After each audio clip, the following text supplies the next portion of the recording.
അധ്യാപകനിൽ നിന്ന് ആചാര്യനിലേക്ക് പ്രകൃതിയും ജീവിതവും ഗുരുവാകുമ്പോൾ എന്നൊരു വിഷയമാണ് എനിക്ക് തന്നിട്ടുള്ളത്. നമുക്കറിയാം, നമ്മളൊക്കെ അധ്യാപക വിദ്യാർത്ഥികളാണ്, വിദ്യാർത്ഥിനികളാണ് നമ്മളിവിടെ ഇരിക്കുന്നത്. സാധാരണ ഒരു എഡ്യൂക്കേറ്റഡ് ആയിട്ടുള്ള ഒരാളിൽ നിന്നും അധ്യാപകനിലേക്ക് നല്ല ദൂരമുണ്ട്. അധ്യാപകനിൽ നിന്നും ആചാര്യനിലേക്ക് അതിനേക്കാൾ ദൂരമുണ്ട്. അപ്പം അതിനെ ആർജിച്ചെടുക്കുക എന്നുള്ള ഒരു ലക്ഷ്യത്തോടു കൂടിയാണ് നമ്മൾ ഇവിടെ പഠനത്തിനായിട്ട് എത്തിയിട്ടുള്ളത്. അപ്പം അതിൻ്റെ ഭാഗമായിട്ട് തന്നെ ഇപ്പം കഴിഞ്ഞ ദിവസം നിങ്ങൾ മഴക്കാട് ദിനം അല്ലേ, മഴക്കാട് സംരക്ഷണ ദിനമാണ് ഇന്നലെ. അപ്പോൾ അതിൻ്റെ ഭാഗമായിട്ട് ഇവിടെ ചെടികളൊക്കെ നട്ടുപിടിപ്പിക്കുന്നത് കണ്ടു. മണ്ണിനോട്, ഈ പ്രകൃതിയോട് പുസ്തകത്തിലുപരി അതിൻ്റെ ഭാഗമാവാൻ നമുക്ക് സാധിച്ചാൽ നമുക്ക് എളുപ്പത്തിൽ അധ്യാപകനിൽ നിന്നും ആചാര്യനായിട്ട് മാറാം എന്നുള്ളതാണ്. അധ്യാപകൻ എന്ന് പറയുമ്പോൾ അറിവിൽ അധ്യയനം ചെയ്യുന്നവനെയാണ് അധ്യാപകൻ എന്ന് പറയുന്നത്. നമ്മൾ പുസ്തകം നോക്കി പഠിക്കുന്നു, ഈ അറിവ് അടുത്ത തലമുറയിലേക്ക് പകർന്നു കൊടുക്കുക എന്നുള്ളൊരു ദൗത്യത്തോടു കൂടി നമ്മൾ പ്രവർത്തിക്കുമ്പോൾ നമ്മളുടെ പേരാണ് അധ്യാപകൻ, അറിവിൽ അധ്യയനം ചെയ്യുന്നവൻ. പക്ഷേ ഒരു ആചാര്യൻ, ഒരു ഗുരുനാഥൻ അങ്ങനെയല്ല. അദ്ദേഹം അനുഭവങ്ങളുടെ വെളിച്ചത്തിലാണ് നമ്മളോട് ഓരോന്ന് സംവദിക്കുന്നത്. അവരുടെ ഒരു നോട്ടത്തിൽ തന്നെ ആ ഒരു ദീക്ഷ, അവരിൽ നിന്ന് എന്തൊക്കെയോ ഡിഫ്യൂഷൻ നമ്മളിലേക്ക് പ്രവഹിക്കുന്നതായിട്ട് നമുക്ക് അനുഭവപ്പെടും. ആ അറിവ് അനർഘ നിർഗളമായിട്ട് ഇങ്ങനെ പ്രവഹിക്കുന്നതായിട്ടുള്ള ഒരു അനുഭൂതി നമുക്കുണ്ടാവും. അങ്ങനെയുള്ള സാന്നിധ്യങ്ങളെയാണ് നമ്മൾ ശരിക്കും ആചാര്യൻ, ഗുരുനാഥൻ എന്നൊക്കെ പറയുന്നത്. അപ്പൊ അറിവിൽ അധ്യയനം ചെയ്യുന്നവർ അധ്യാപകരാകുമ്പോൾ അറിയലിൽ അധ്യയനം ചെയ്യുന്നവരാണ് ആചാര്യന്മാർ, ഗുരു എന്ന ഒരു പദത്തിന്റെ ഒക്കെ ഒരു അർത്ഥമായിട്ട് മാറുന്നത്. നമുക്കറിയാം, ഗുരുവിന്റെ ഓപ്പോസിറ്റ് എന്താ? ശിഷ്യനോ? ഗുരുവിന്റെ ഓപ്പോസിറ്റ് എന്താ? നമുക്ക് ഭൂഗുരുത്വം എന്നൊക്കെ പറയാറുണ്ട് അല്ലേ? ഗുരു എന്നുള്ള വാക്കിന്റെ ഒരു വിപരീത പദം എന്താണ്? ലഘു. ആരോ പറഞ്ഞോ? ലഘു ആണ് അല്ലേ? അപ്പൊ ആ ഒരു ലഘുത്വത്തിൽ നിന്നും നമ്മൾ ഗുരുത്വത്തിലേക്ക് ഉയരാൻ സാധിച്ചാൽ ഈ പ്രപഞ്ചം മുഴുവൻ, ഈ ചരാചരം മുഴുവൻ നമ്മളിലേക്ക് അട്രാക്ട് ചെയ്യാൻ നമുക്ക് സാധിക്കും എന്നുള്ളതാണ്. അതാണ് ഗുരുവിന്റെ സാന്നിധ്യം. ഗുകാരോ അന്ധകാരശ്ചരുകാരസ്തൻ നിവർത്തതേ അന്ധകാര നിവർത്തിത്വാത് ഗുരുരിദ്യ വിധീയതേ എന്നാ പറയാ. ഗു എന്ന് പറഞ്ഞു കഴിഞ്ഞാൽ എപ്പോഴും ഡാർക്ക്നെസ്, അറിവില്ലായ്മ, അജ്ഞത, ഇതിനെയൊക്കെ പ്രതിനിധീകരിക്കുന്ന ഒരു ശബ്ദമാണ് ഗു ശബ്ദം. രു എന്ന് പറഞ്ഞു കഴിഞ്ഞാൽ പ്രകാശത്തിന്റെ ഒരു ബീജമാണ്.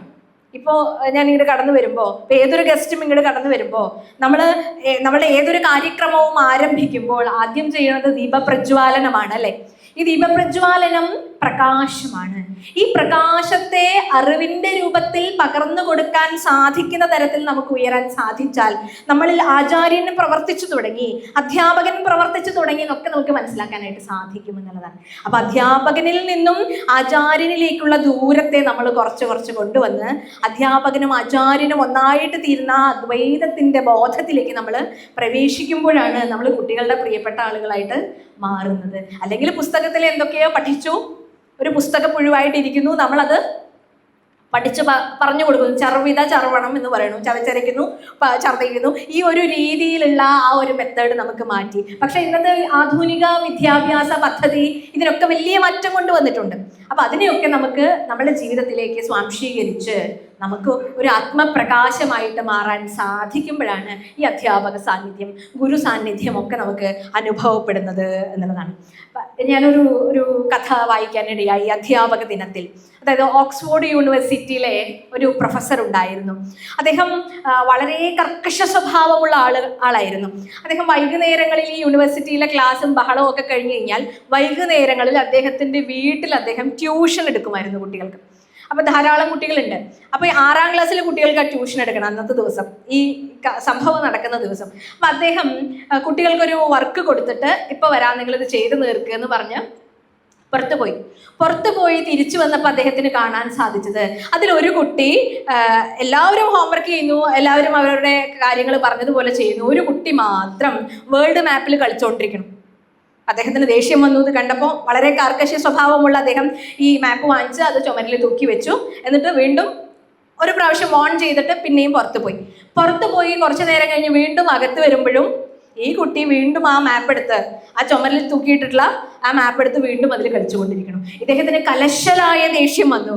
അദ്ദേഹം ചെയ്തത് എന്താണെന്ന് അറിയാമോ? അത് കയ്യിൽ നിന്ന് വലിച്ചു പിടിച്ച് വാങ്ങിച്ചൊന്ന് കീറി തുണ്ടാക്കിയിട്ട് ആ കുട്ടിയുടെ മുഖത്തേക്ക് വലിച്ചെറിഞ്ഞിട്ട് ദേഷ്യം വന്ന് പുറത്തേക്ക് ഇറങ്ങിപ്പോയി. എന്ത് ചെയ്യാം? കണ്ടു നിന്നവരൊക്കെ ഞെട്ടിപ്പോയി, ഇതെന്താ ഇങ്ങനെ കാണിക്കണേ എന്നുള്ളത്.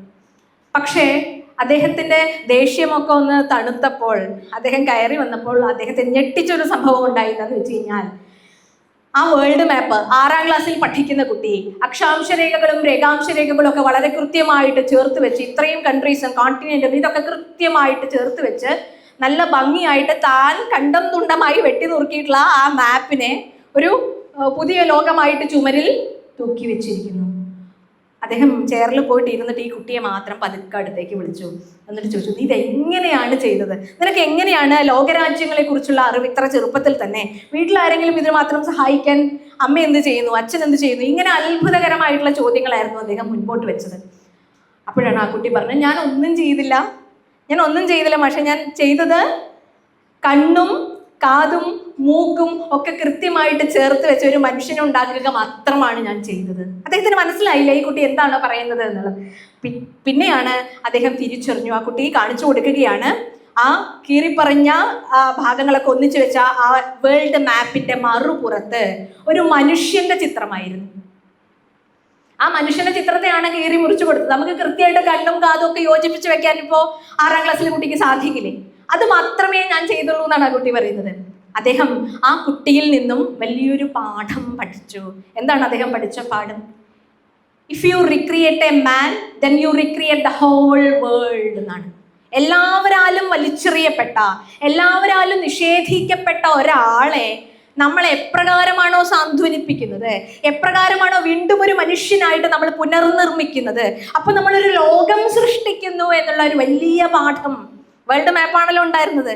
അപ്പോൾ ഒരു മനുഷ്യനെ പെട്ടെന്ന് നമുക്ക് അവരുടെ നമ്മളുടെ ഇഷ്ടമല്ലാത്ത സ്വഭാവങ്ങൾ കൊണ്ട് അവരെ തിരസ്കരിക്കാനൊക്കെ നമുക്ക് എളുപ്പമാണ്.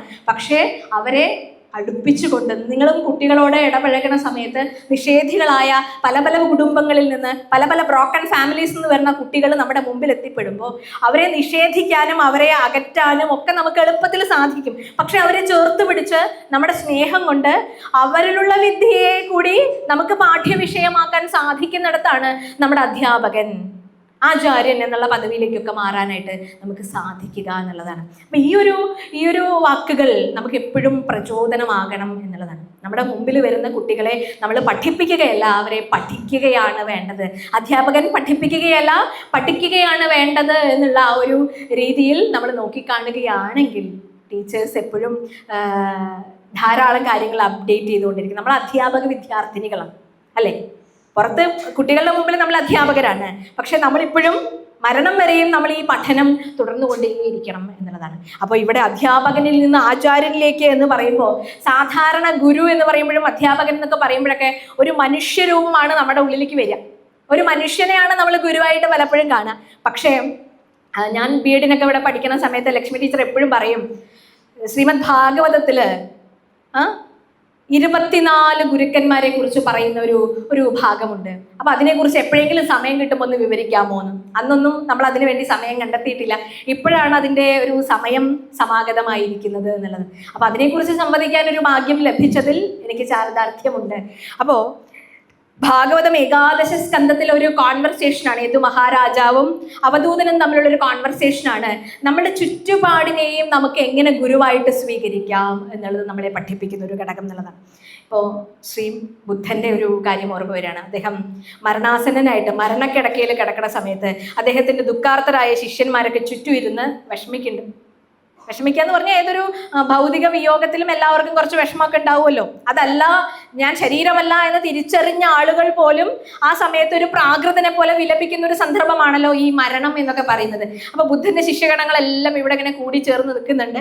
പക്ഷെ അതിൽ പ്രഥമ ശിഷ്യനായിട്ടുള്ള ആനന്ദനാണ് പൊട്ടിക്കരയുന്നത്. കുറച്ചൊക്കെ സങ്കടവും ഇതൊക്കെ നമുക്ക് മനസ്സിലാക്കാം, പക്ഷെ പൊട്ടിക്കരയാണ്. വികാരം നിയന്ത്രിക്കാൻ സാധിക്കാത്ത ഒരാളായിട്ട് അദ്ദേഹം മാറുകയാണ്. അപ്പൊ അദ്ദേഹം ബുദ്ധനോട് പറയുന്നുണ്ട്, അങ്ങ് പോയി കഴിഞ്ഞാൽ ഈ 40 വർഷം ഞാൻ പഠിച്ച അറിവുകളൊക്കെ വെള്ളത്തിൽ വരച്ച വര പോലെയായി പോവല്ലോ, എൻ്റെ ജീവിതത്തിന് അർത്ഥം ഇല്ലാണ്ടായി പോവല്ലോ എന്ന് പറഞ്ഞിട്ട് വിലപിക്കുന്നതാണ്. അപ്പൊ ഇത് കേട്ടപ്പോ ബുദ്ധൻ പതുക്കെ കണ്ണ് തുറന്നു. എന്നിട്ട് അദ്ദേഹം പറഞ്ഞു, ഇത് ഞാനാണ് ശരിക്കും പറയേണ്ടത്. 40 വർഷം പഠിപ്പിച്ചിട്ടും നീ ഇങ്ങനെ കിടന്ന് വിലപിക്കാനാണ് എൻ്റെ മരണസമയത്ത് പുറപ്പെട്ടിട്ടുണ്ടെങ്കിൽ ഞാനല്ലേ കരയേണ്ടത്? ഈ 40 വർഷം വൃഥാവിലായെന്ന് എനിക്കാണ് തോന്നേണ്ടത് എന്നാണ് പറയുന്നത്. അതിനൊക്കെ ശേഷം ഗുരു ആനന്ദനെ ആശ്വസിപ്പിച്ചു കൊണ്ട് പറഞ്ഞു, ആത്മദീപോ ഭവ. ഈ ഒരു വാക്കാണ് അദ്ദേഹം തൻ്റെ ശിഷ്യന് ഉപദേശമായിട്ട് കൊടുത്തത്. സ്വയം പ്രകാശമായി മാറുക.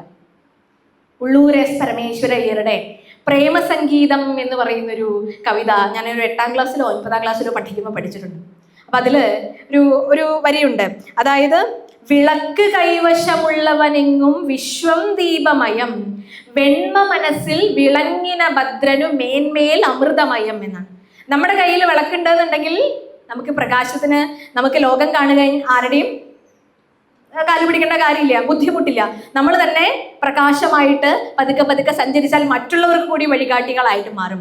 അതുപോലെ വെണ്മ മനസ്സിൽ വിളങ്ങിന ഭദ്രനു, എപ്പോഴും ശുദ്ധനായിട്ടുള്ള ഒരാൾക്ക്, മനസ്സിൽ സംഘർഷഭരിതമായ അന്തരീക്ഷം സൃഷ്ടിക്കാത്ത ഒരാൾക്ക് ഈ ലോകം മുഴുവൻ എന്നും അമൃതമയമായിരിക്കും. അപ്പൊ നമ്മൾ പല കാഴ്ചകളും കാണുന്നുണ്ട്, പലതും നമ്മൾ കേൾക്കുന്നുണ്ട്, പലതും നമ്മൾ പറയുന്നുണ്ട്. ഇതൊക്കെ പലതരത്തിലുള്ള അറിവുകളാണ്. അപ്പൊ ഏത് വേണമെന്നും ഏത് വേണ്ട എന്നും വെക്കാനുള്ള, ആ നെല്ലും പതിരും തിരിച്ചറിയാനുള്ള, ചികഞ്ഞു മാറ്റാനുള്ള അവബോധം നമ്മൾ കുട്ടികളിൽ നിക്ഷേപിക്കുക ഒരു ദൗത്യം മാത്രമാണ്, ഒരു ചൂണ്ടുപലക മാത്രമാണ്. ഇന്ന് ഈ കൺസ്ട്രക്റ്റിവിസം എന്ന് പറയുന്ന ഒരു സംഗതിയിലൂടെ നമ്മൾക്ക് ക്ലാസ് റൂമിൽ ചെയ്യാനുള്ളത് ടീച്ചർ ഒരു ഗൈഡും ഫെസിലിറ്റേറ്ററും ഒക്കെയാണ് അല്ലേ. അപ്പൊ നമ്മളൊരു ചൂണ്ടാണി മാത്രമാണ് കുട്ടികളിലെ നെല്ലിനെയും പതിരിനെയും വേർതിരിച്ച് കാണിച്ചു കൊടുക്കാൻ. ഇതാണ് ശരി, നീ ഈ വഴിയിലൂടെ സഞ്ചരിച്ചാൽ നന്നായിരിക്കുമെന്ന് ചൂണ്ടിക്കാണിച്ചു കൊടുക്കുന്നൊരു ചൂണ്ടാണി മാത്രമായിട്ട് ടീച്ചർക്ക് മാറാൻ സാധിക്കണമെങ്കിൽ, അല്ലെങ്കിൽ എന്താ, ടീച്ചർ ചൂണ്ടുന്നിടത്തേക്ക് കുട്ടി പോയി കഴിഞ്ഞാൽ അത് അബദ്ധത്തിലാവാൻ പാടില്ലല്ലോ. അപ്പൊ ടീച്ചേഴ്സ് ആദ്യം സ്വാധ്യായം ചെയ്യണം. നമ്മുടെ പ്രാർത്ഥനാ സഭകളിലൂടെയും നമ്മുടെ സ്വാധ്യായത്തിലൂടെയും നമ്മുടെ പഠനത്തിലൂടെയൊക്കെ നമ്മൾ ആർജിച്ചെടുക്കേണ്ട കരുത്ത് അത് തന്നെയാണ് എന്നാണ് പറയുന്നത്. അപ്പൊ ഇവിടെ നമ്മൾ ആദ്യം നമ്മുടെ ജീവിതത്തിൽ കൊണ്ടുവരേണ്ടത് ശ്രദ്ധയാണ്. ശ്രദ്ധാവാൻ ലഭതേ ജ്ഞാനം എന്നുള്ളതാണ്. ഈ ശ്രദ്ധ പലപ്പോഴും നമുക്ക് ആദ്യം തുടക്കത്തിലൊന്നും നമുക്ക് ശ്രദ്ധ ഉണ്ടാവണമെന്നില്ല. ക്ലാസ്സിൽ ടീച്ചർ ശ്രദ്ധിക്കൂ എന്ന് പറഞ്ഞ് ബെഞ്ചിൽ 2 കൊട്ട് കൊട്ടുമ്പോഴായിരിക്കും നമുക്ക് ചിലപ്പോൾ ശ്രദ്ധ നമ്മൾ ഫോക്കസ്ഡ് ആവാൻ തീരുമാനിക്കുന്നത് തന്നെ. അതുപോലെ നമ്മുടെ ശ്രദ്ധ, നമ്മുടെ മനസ്സ് നമ്മുടെ കയ്യിൽ ഉണ്ടാവില്ല. പക്ഷേ പലപ്പോഴും നമ്മുടെ ജീവിതത്തിൽ വരുന്ന ശ്രദ്ധ എന്ന് പറയുന്നത് നമുക്ക് എന്തെങ്കിലും ദുഃഖം ഉണ്ടാവുമ്പോൾ, അല്ലെങ്കിൽ നമുക്ക് എന്തെങ്കിലും മരണം കാണുമ്പോൾ, എന്തെങ്കിലും അനുഭവങ്ങൾ നമ്മുടെ ജീവിതത്തിൽ ഉണ്ടാവുമ്പോൾ നമുക്ക് ആ ശ്രദ്ധ നമ്മുടെ ഉള്ളിലേക്ക് കൊണ്ടുവരാൻ സാധിക്കുന്നത്. പലതും പ്രത്യക്ഷമല്ല, പരോക്ഷമായിട്ടാണ് നമ്മുടെ മനസ്സിൽ അറിവ് ആർജിക്കുന്നത്.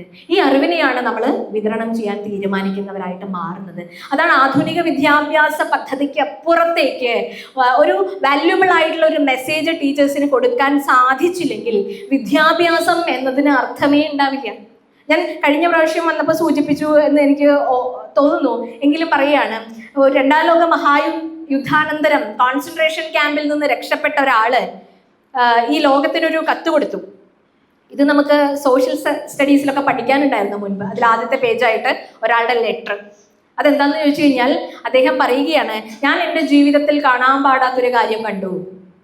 എന്താ കണ്ടെന്ന് ചോദിച്ചാൽ, അനേകായിരം അഭ്യസ്ത വിദ്യരെ എന്ന് നമ്മൾ അഭിമാനപൂർവ്വം പറയുന്ന ഡോക്ടേഴ്സും നഴ്സുമാരും എത്രയോ പിഞ്ചു കുഞ്ഞുങ്ങളെ എടുത്ത് വിഷം നിറച്ചു വെച്ച സിറിഞ്ച് കൊണ്ട് കുത്തി കൊല്ലണവരെ. ആ വിഷം കുത്തിവെച്ചവരെ കൊല്ലുന്നു. കോൺസെൻട്രേഷൻ ക്യാമ്പിൽ കിടക്കുമ്പോൾ, കരുതൽ തടവിൽ കിടക്കുമ്പോൾ അദ്ദേഹം കാണുന്ന കാഴ്ചയാണ്. അദ്ദേഹം ചോദിക്കുകയാണ്, ഈ വിദ്യാഭ്യാസം എന്തിനാണ്? ഇവരെ ഡോക്ടർമാരാക്കിയത് ആരാണ്? ഇവരെ നഴ്സുമാരാക്കിയത് ആരാണ്? ഇവര് പഠിച്ച വിദ്യ എന്താണ് എന്ന് അദ്ദേഹം ചോദിക്കുന്നു.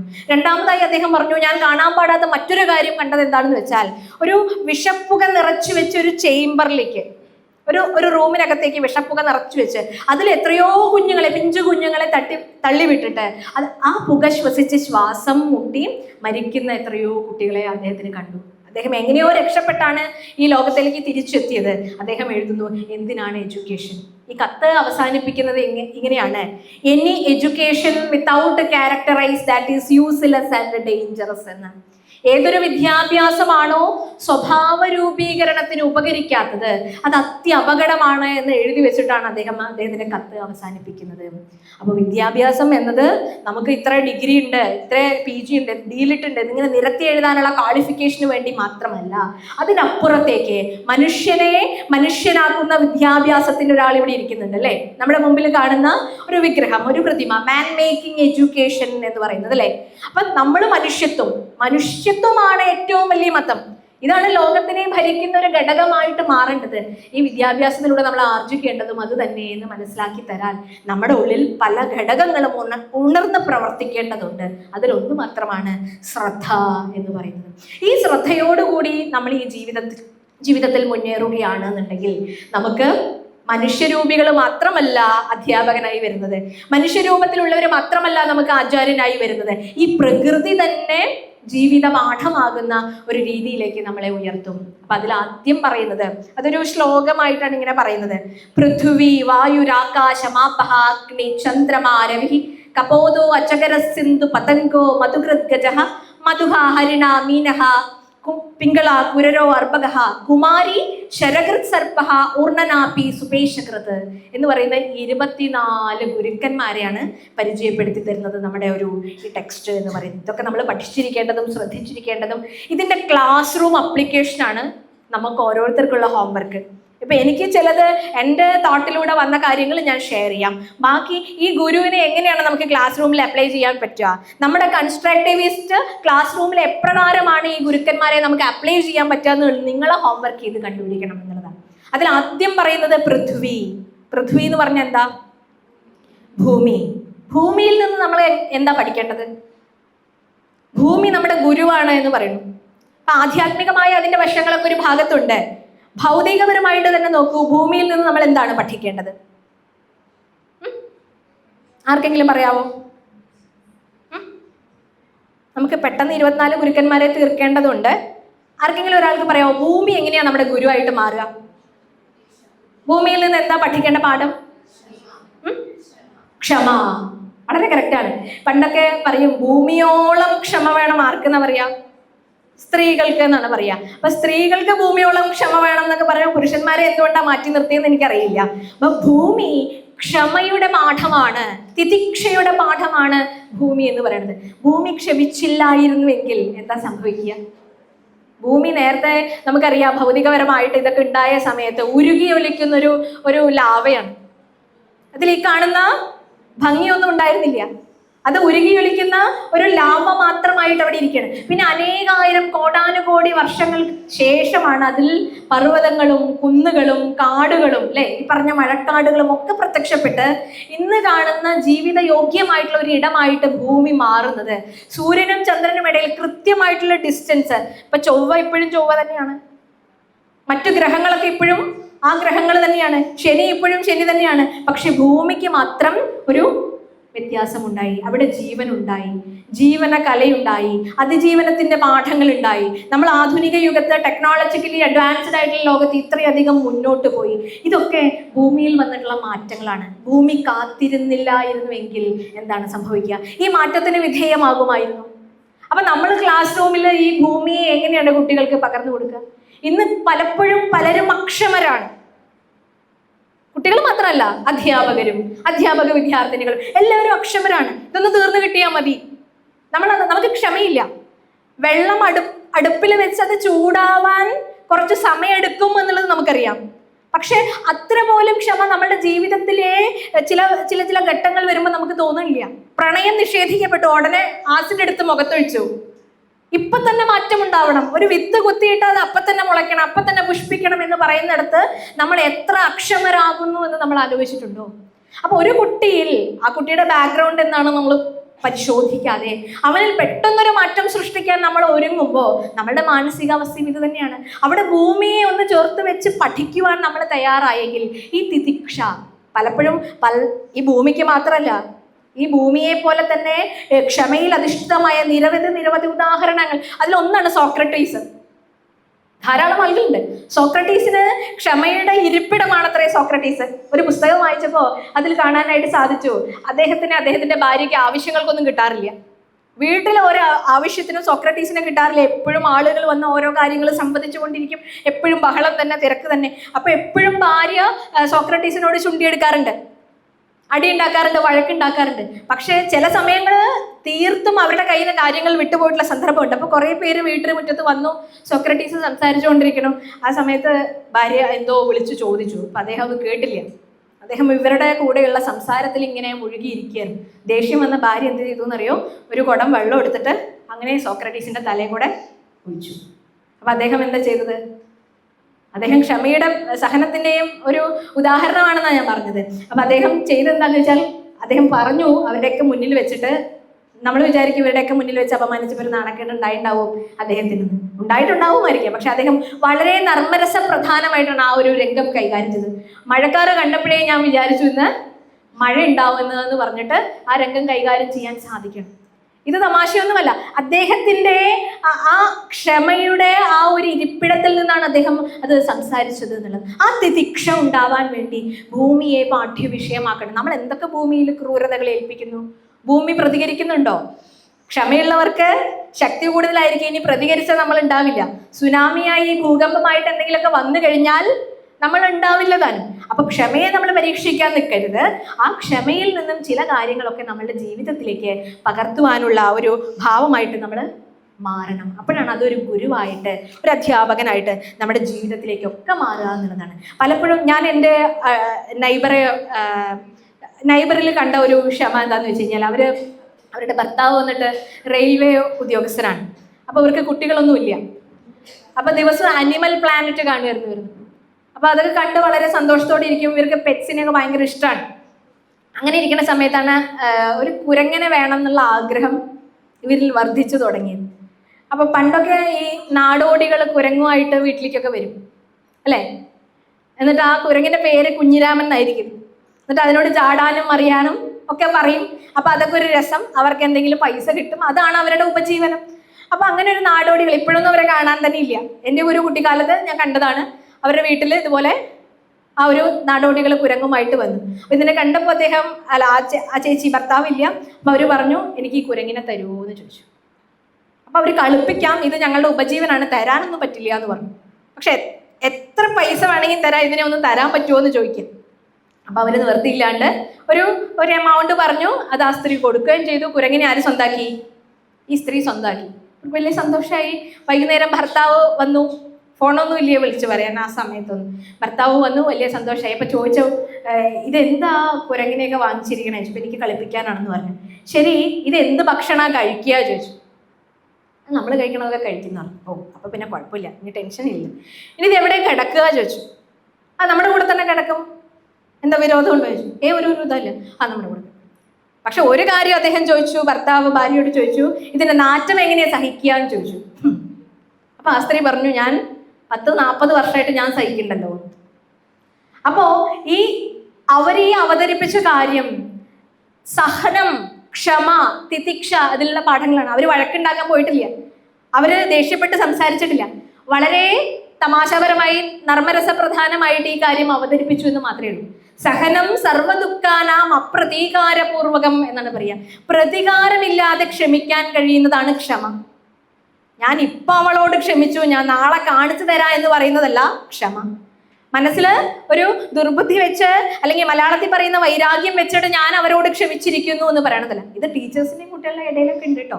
അങ്ങോട്ടും ഇങ്ങോട്ടൊക്കെ പ്രതികാരവും പ്രശ്നങ്ങളും ഒക്കെ ഉണ്ട്. അപ്പൊ നമ്മൾ ക്ലാസ് റൂമിൽ ഈ ഭൂമിയെ എങ്ങനെ അപ്ലൈ ചെയ്യണം എന്ന് നമ്മൾ നമ്മളുടേതായിട്ടുള്ള ഒരു അനാലിസിസ് കൊണ്ടുവരണം എന്നുള്ളതാണ്. ഇനി അടുത്ത ഒരു ഗുരുവിനെ പറയുന്നത് വായു. പൃഥ്വി കഴിഞ്ഞാൽ വായു. വായു എങ്ങനെയാണ് നമ്മുടെ ഗുരുവാകാൻ സാധിക്കുക എന്ന് പറയാൻ പറ്റുമോ ആർക്കെങ്കിലും? വായുവിൽ നിന്ന് നമുക്ക് എന്താണ് പഠിക്കാനുള്ളത്?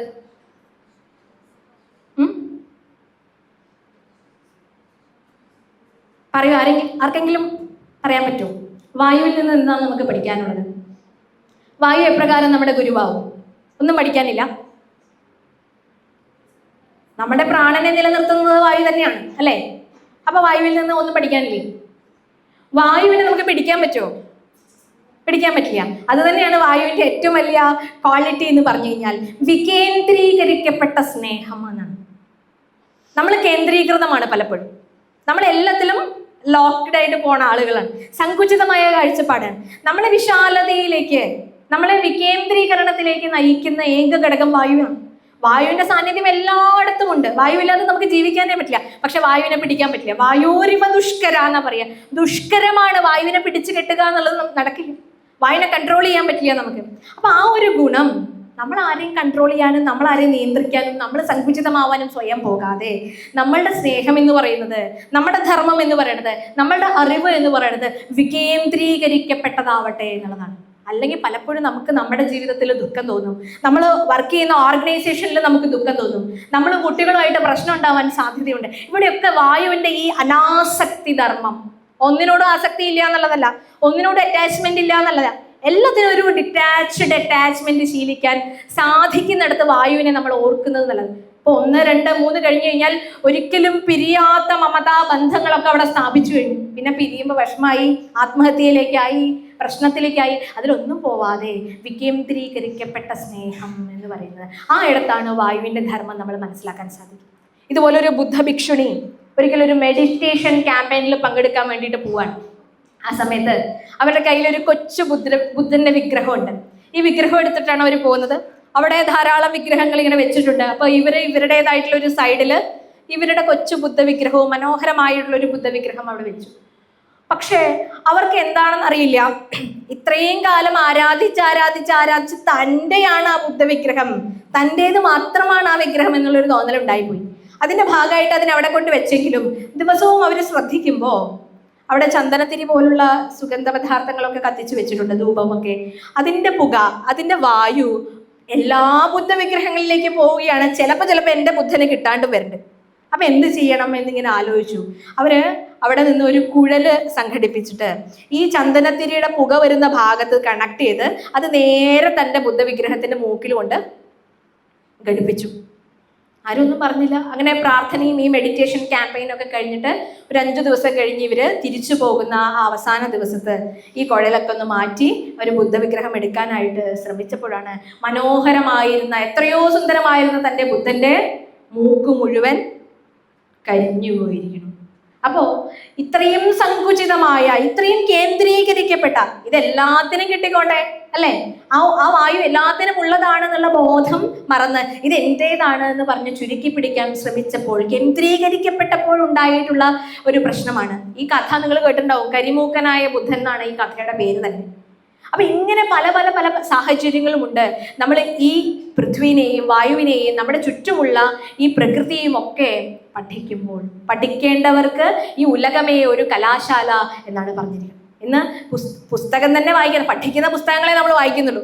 അതിൻ്റെ അപ്പുറത്തേക്ക് ഉള്ള വൈഡായിട്ടുള്ള ഒരു റീഡിംഗ് ഒന്നും ഇന്നത്തെ ആധുനിക തലമുറയിൽപ്പെട്ട ആളുകൾക്ക് എത്രമാത്രം ഉണ്ട് എന്നുള്ളത് നമ്മൾ നോക്കിക്കാണുക തന്നെ വേണം എന്നുള്ളതാണ്. അപ്പൊ ഈ വായനയിലൂടെയും ഈ സഞ്ചാരത്തിലൂടെയും പ്രകൃതി നിരീക്ഷണത്തിലൂടെയും ഒക്കെ നമുക്ക് കിട്ടുന്ന അനുഭവ പാഠങ്ങൾ ഇതൊക്കെ തന്നെയാണ്.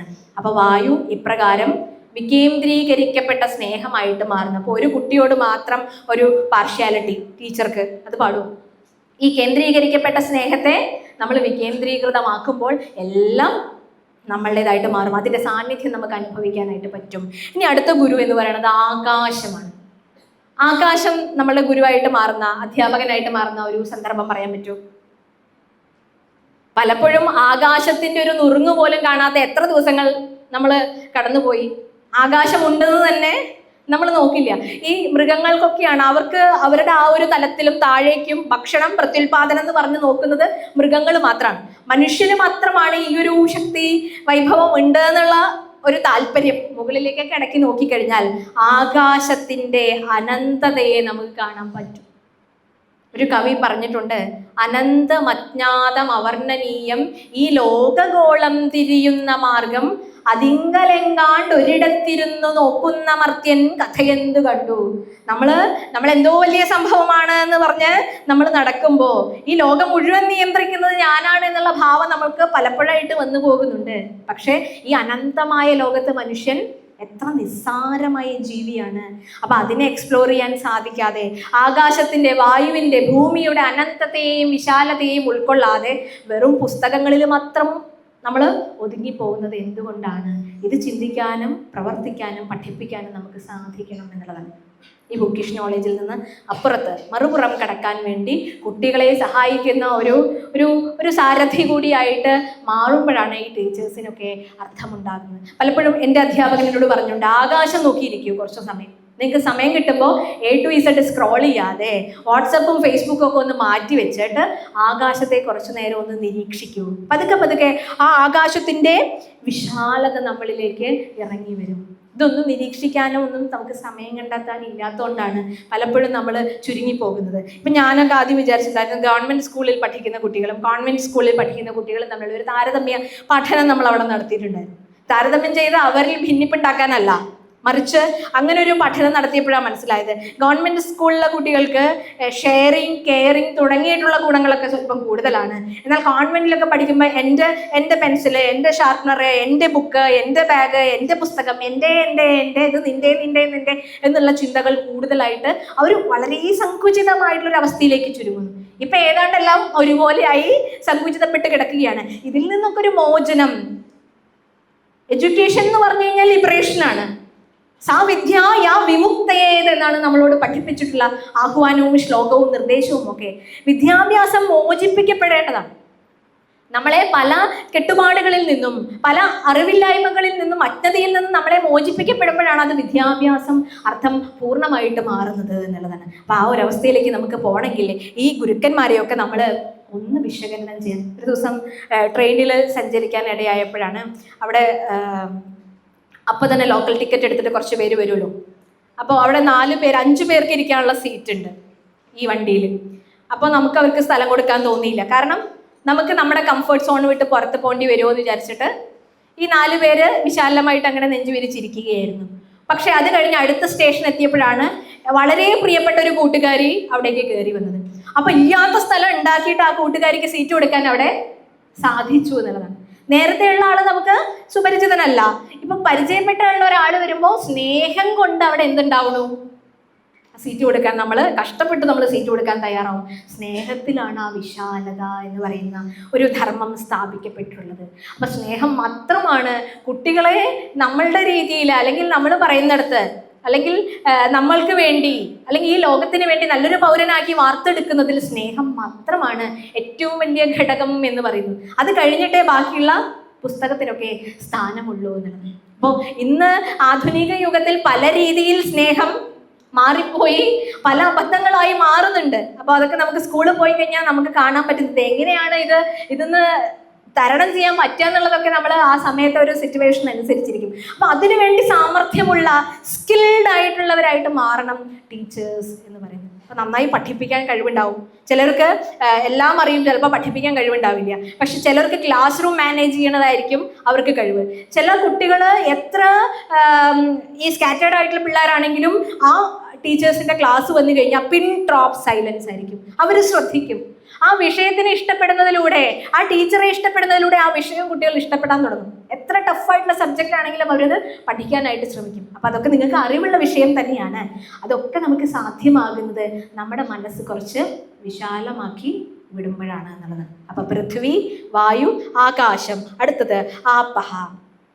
ഇവിടെ ആപശാന്തി എന്ന് ചൊല്ലി ശാന്തി മന്ത്രം ചൊല്ലും. അപ്പ് ജലം എന്ന് പറയും. ജലം എന്നാണ് അർത്ഥം. ഈ താവോയിസം എന്ന് പറഞ്ഞാൽ നിങ്ങൾ കേട്ടിട്ടുണ്ടോ? താവോയിസം അതൊരു മതമാണ്. ഇപ്പോൾ ഹിന്ദു, ക്രിസ്ത്യൻ, മുസ്ലിം എന്നൊക്കെ പറയുന്നത് പോലെ താവോയിസം ഒരു മതമാണ്. വെള്ളത്തിൽ നിന്ന് ഉത്ഭവിക്കുന്നത്, വെള്ളത്തിനെ പാഠ്യവിഷയമാക്കുന്നത് എന്നൊക്കെയാണ് അതിൻ്റെ അർത്ഥം. ലാവോച്ചു എന്ന് പറയുന്ന ഒരു ഋഷിയാണ് അതിൻ്റെ ആചാര്യനായിട്ട് വരുന്നത്. അപ്പൊ വെള്ളത്തിൽ നിന്ന് നമുക്ക് എന്ത് പഠിക്കാം? ക്ലാസ് റൂം ആപ്ലിക്കേഷൻ നിങ്ങൾക്കൊന്ന് പറയാൻ പറ്റുമോ? വെള്ളം എങ്ങനെയാണ് നമുക്ക് അധ്യാപകനായിട്ട് മാറുക? ക്ഷമയോ? ക്ഷമ ഭൂമിയുടേതാണ്. എല്ലാ ഗുണങ്ങളും ഉണ്ട്, ജലത്തിലും അത് സമ്മേളിക്കുന്നുണ്ട്. പക്ഷെ ജലത്തിന്റെ കാര്യമായിട്ടുള്ള ഒരു ഗുണം, ജലം എങ്ങനെയാണ് നമുക്ക് അധ്യാപകനായിട്ട് മാറുക? കേൾക്കണില്ല. ദാഹം മാറ്റുന്നത്, അളവ്, തണുപ്പ്. ഇപ്പോൾ ചില കുട്ടികളൊക്കെ വളരെ കാർക്കശ്യക്കാരായിരിക്കും. അപ്പം അവരോട് ഇടപഴകുമ്പോൾ അവർ ഒട്ടും അടുക്കുണ്ടാവില്ല. അപ്പം നമ്മൾ 2-3 ദിവസമൊക്കെ അവരെ നിരീക്ഷിച്ച് പതുക്കെ പതുക്കെ അവരോട് സ്നേഹത്തിൽ ഒപ്പം കൂടി അവരുടെ കർക്കശ്യമുള്ള ഹൃദയത്തെ പോലും ആ സ്നിഗ്ധത കൊണ്ട്, നമ്മുടെ സ്നേഹം കൊണ്ട് പതുക്കെ മാറ്റിയെടുക്കാനായിട്ട് സാധിക്കും. അവരെ സോഫ്റ്റാക്കാൻ, ഹാർഡായിരുന്ന അവരെ സോഫ്റ്റ് ആക്കാൻ സാധിക്കും. ഇതേപോലെ തന്നെ വലിയ വലിയ പാറക്കെട്ടുകളും കൂർത്ത കല്ലിൽ കൂടെയും ജലം ഒഴുകി നമ്മൾ ഇന്ന് കാണുന്ന, നമ്മൾ കടലിലും പുഴയോരങ്ങളിലൊക്കെ പോയി പെറുക്കി നടക്കുന്ന വെള്ളാരം കല്ലൊക്കെ ഇല്ലേ, ഇത്രയും മിനുസവും ഭംഗിയും വരാൻ എന്താ കാരണം? വെള്ളത്തിന് ഒഴുകാൻ നിന്ന് കൊടുക്കുന്നത് കൊണ്ടാണ്. വെള്ളം തന്നിലൂടെ ഒഴുകാൻ വേണ്ടി അത് സ്വയം അതിനെ സബ്മിറ്റ് ചെയ്യുമ്പോഴാണ് അതിനത്രയും മഹത്വം ഉണ്ടാവുന്നത്. ജലം എന്ന് പറയുന്നത് വലിയൊരു കോൺസെപ്റ്റാണ്. നമുക്കറിയാം, ഇന്ന് ജലമലിനീകരണത്തിൻ്റെയും ചുറ്റും ഈ സംഗതികളൊക്കെ നമ്മളത് പഠിക്കേണ്ട മറ്റൊരു വിഷയമാണ്. പക്ഷേ ജലത്തിൽ നിന്ന് നമ്മൾ പഠിക്കേണ്ട പാഠം, ഏതൊരു പ്രതിസന്ധി വന്നാലും ഒരു പുഴ ഒഴുകാതിരിക്കുന്നില്ല. പുഴയാണെങ്കിൽ അത് ഒഴുകുന്നുണ്ടാവും. നടുവിലൊരു വലിയൊരു പാറക്കഷ്ണം വരും, അല്ലെങ്കിൽ ഒരു പ്രതിസന്ധി വരും. ഇങ്ങനെയൊക്കെ 108 പ്രശ്നമുണ്ടെങ്കിലും അതിനെ മറികടന്നൊഴുകാനുള്ളൊരു ശക്തി അതിനുണ്ട്. അപ്പം നിസ്സാര പ്രതിസന്ധികൾ വരുമ്പോൾ ആത്മഹത്യ ചെയ്യുന്ന ആളുകൾ ഇപ്പം നമുക്കറിയാം. നമ്മുടെ തൊട്ടടുത്ത വിദ്യാലയത്തിൽ തന്നെ കഴിഞ്ഞ 2-3 മാസങ്ങൾക്ക് മുമ്പ് ഒരു സംഭവം നടന്നു, അല്ലേ? അപ്പം ഇതെങ്ങനെയാണ് സംഭവിക്കണത്? എനിക്ക് അവരുടെ ഫാമിലിയെ വളരെ അടുത്തറിയാവുന്ന ഒരാളാണ് ഞാൻ. അപ്പം ഞാൻ അന്വേഷിച്ചപ്പോൾ എനിക്ക് മനസ്സിലായത്, വീട്ടിലുള്ള ചില സാഹചര്യങ്ങൾ, വിദ്യാലയത്തിലുള്ള ചില സാഹചര്യങ്ങൾ ഈ കുട്ടികളുടെ ഇമോഷണൽ ഇംബാലൻസ് എന്തുകൊണ്ടുണ്ടായി എന്ന് പഠിക്കുന്നില്ല.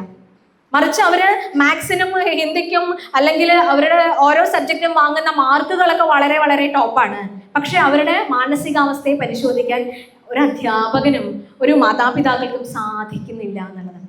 നമ്മൾ എപ്പോഴും കമ്പാരിസണാണ്. നമ്മളെപ്പോഴും അവരെ മനസ്സിലാകാതെ പ്രവർത്തിക്കുന്നവരാണ്. ഇപ്പോൾ നമ്മൾ പറയാറില്ലേ, അവനെ കണ്ടുപിടിക്കുക, ഇവനെ കണ്ടുപിടിക്കുക, അവൻ്റെ അത്ര മാർക്ക് നിനക്കില്ല, ഇങ്ങനെ താരതമ്യം ചെയ്തുകൊണ്ടേയിരിക്കും. കുട്ടികൾക്കൊക്കെ ജനിക്കുമ്പോൾ ഒരു സെൻറ്റർ ഉണ്ടെന്ന് നമ്മൾ പറയാം. ഇപ്പോൾ ഹിന്ദുയിസത്തിൽ ഒരു വിഷ്ണു ചക്രം എന്ന് പറഞ്ഞ് നിങ്ങൾ കേട്ടിട്ടുണ്ടല്ലോ. ഈ വിഷ്ണു ചക്രം, അതിനൊരു സെൻറ്റർ ഉണ്ട്, അല്ലേ? ഒന്നും വേണ്ട, ഒരു വൃത്തം വരച്ചു കഴിഞ്ഞാൽ അതിന് ഒരു സെൻറ്റർ ഉണ്ട്. ഇതേപോലെ ജനിക്കുന്ന കുട്ടികൾക്കും അവർ ജീവിക്കുന്ന ചുറ്റുപാടിൽ നിന്നും അവർ ആർജിച്ചെടുത്ത ഒരു സെൻറ്റർ ഉണ്ട്. ഈ സെൻറ്റർ തെറ്റിക്കഴിഞ്ഞാൽ എന്താ പറയുക? എക്സെൻറ്റർ പറയും. ഈ സെൻറ്റർ തെറ്റിക്കുന്നത് ആരാണ്? കുട്ടികളെ, നമ്മൾ തന്നെയാണ്. നമ്മൾ കമ്പയർ ചെയ്യാണ്. അവനെ കണ്ടുപിടിക്കും, ഇവനെ കണ്ടുപിടിക്കും, അപ്പുറത്തവനെ കണ്ടുപിടിക്കും എന്ന് പറഞ്ഞ് നമ്മൾ അവരെ കമ്പയർ ചെയ്ത് അവരുടെ മാനസിക നില തെറ്റിക്കാനുള്ള പ്രധാന കണ്ണി നമ്മൾ തന്നെയാണ്. അപ്പം നമ്മളൊന്ന് ആലോചിച്ച് നോക്കണം. ഇന്നൊരു നോട്ടം കൊണ്ടോ വാക്കുകൾ കൊണ്ടു കഴിഞ്ഞോ കുട്ടികളെ ഒന്ന് ചെറുതായിട്ടെങ്കിലും ഒന്ന് പേടിപ്പിക്കാമെന്ന് വിചാരിച്ചു കഴിഞ്ഞാൽ നമുക്കെതിരെ കേസ് വരുന്നൊരു കാലഘട്ടത്തിലാണ് നമ്മൾ ജീവിക്കുന്നത്, അല്ലേ? ഒന്നും പറയാൻ പറ്റാത്തൊരവസ്ഥയിലേക്ക് നമ്മളെ കൊണ്ട് ചെന്ന് കാര്യങ്ങൾ എത്തിച്ചിരിക്കുക. എനിക്കൊരു അനുഭവം ഉണ്ടായി. ഒറ്റപ്പാലത്ത് ഒരു സ്ഥലത്ത് ഒരു അധ്യാപികയും അവരുടെ ഹസ്ബൻഡ് പുറത്താണ്, വിദേശത്ത് എവിടെയാണ്. ഒരേ ഒരു മകനെ ഉണ്ടായിരുന്നുള്ളൂ.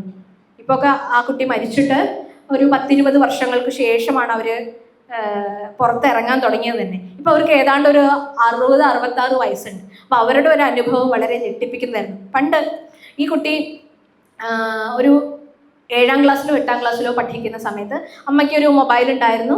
അപ്പോൾ അതിൽ നോക്കി ഗെയിമൊക്കെ കളിച്ചു. അപ്പോൾ ഈ അമ്മ ഒരേ ഒരു കുട്ടിയല്ലോ എന്ന് പറഞ്ഞാൽ ലാളിച്ച് വളർത്തുന്ന ഒരു ഇതായിരുന്നു. അപ്പം അച്ഛനാണെങ്കിൽ വിദേശത്തുമാണ്. അപ്പോൾ അവരുടെ വീട്ടിൽ ആധുനിക സംവിധാനങ്ങളൊക്കെ ഉണ്ടായിരുന്നു. അപ്പോൾ ഈ ഗെയിം കളിക്കുന്ന ഒരു പരിപാടി തുടങ്ങി. അതിലൂടെ പൈസ ഓട്ടോമാറ്റിക്കലി ഡെബിറ്റ് ആവാൻ തുടങ്ങി. അപ്പോൾ അമ്മയ്ക്ക് സംശയം, തൻ്റെ അക്കൗണ്ടിൽ നിന്ന് ഇങ്ങനെ പൈസ പോകണു, ഇത് എന്ത് സംഭവിച്ചു എന്നറിയില്ല. കുട്ടിയെ നിരീക്ഷിക്കാനൊന്നും അവർക്ക് സമയമില്ല. അവർ രാവിലെ പോകുന്നു, വൈകുന്നേരം വരുന്നു. കുട്ടി ഈ സദാസമയം യന്ത്രത്തിൻ്റെ ഒപ്പം തന്നെയാണ്. സ്കൂളില്ലാത്ത സാഹചര്യങ്ങളിലൊക്കെ അങ്ങനെയാണ്. അപ്പോൾ ഈ മകനോട് ചോദിച്ചു. അപ്പോൾ ആ മകനും അറിയില്ല എന്ന് പറഞ്ഞു. അപ്പോൾ ഇവർ രണ്ടുപേരും കൂടി, ശരി എനിക്കിന്ന് ഒഴിവാണ്, നമുക്ക് ബാങ്കിൽ ചെന്ന് അന്വേഷിക്കാമെന്ന് പറഞ്ഞ് അമ്മയും മകനും കൂടെ പോയി. ബാങ്കിൽ ഇവർ മൊബൈലൊക്കെ കാണിച്ചതാ ഇങ്ങനെയാണ് കാര്യങ്ങളെന്നൊക്കെ പറഞ്ഞ് ആ റിസപ്ഷനിസ്റ്റിൻ്റെ അടുത്തോ ബാങ്കിലെ സ്റ്റാഫിൻ്റെ അടുത്ത് സംസാരിച്ചുകൊണ്ടിരിക്കുന്ന സമയത്ത് ആ കുട്ടിയെ കാണാനില്ല. ആ കുട്ടിയെ കാണുന്നില്ല. അന്ന് കാണാതായ കുട്ടി മരിച്ചോ എന്നറിയുന്നത് വർഷങ്ങൾക്ക് ശേഷമാണ്. അടുത്ത് KCBയുടെ ഒരു ബിൽഡിംഗ് ഉണ്ടായിരുന്നു. ആ ബിൽഡിംഗ് വളരെ പഴകിയതായിരുന്നു. അപ്പോൾ അവിടെ പോയി മരിച്ചിരിക്കുകയാണ്.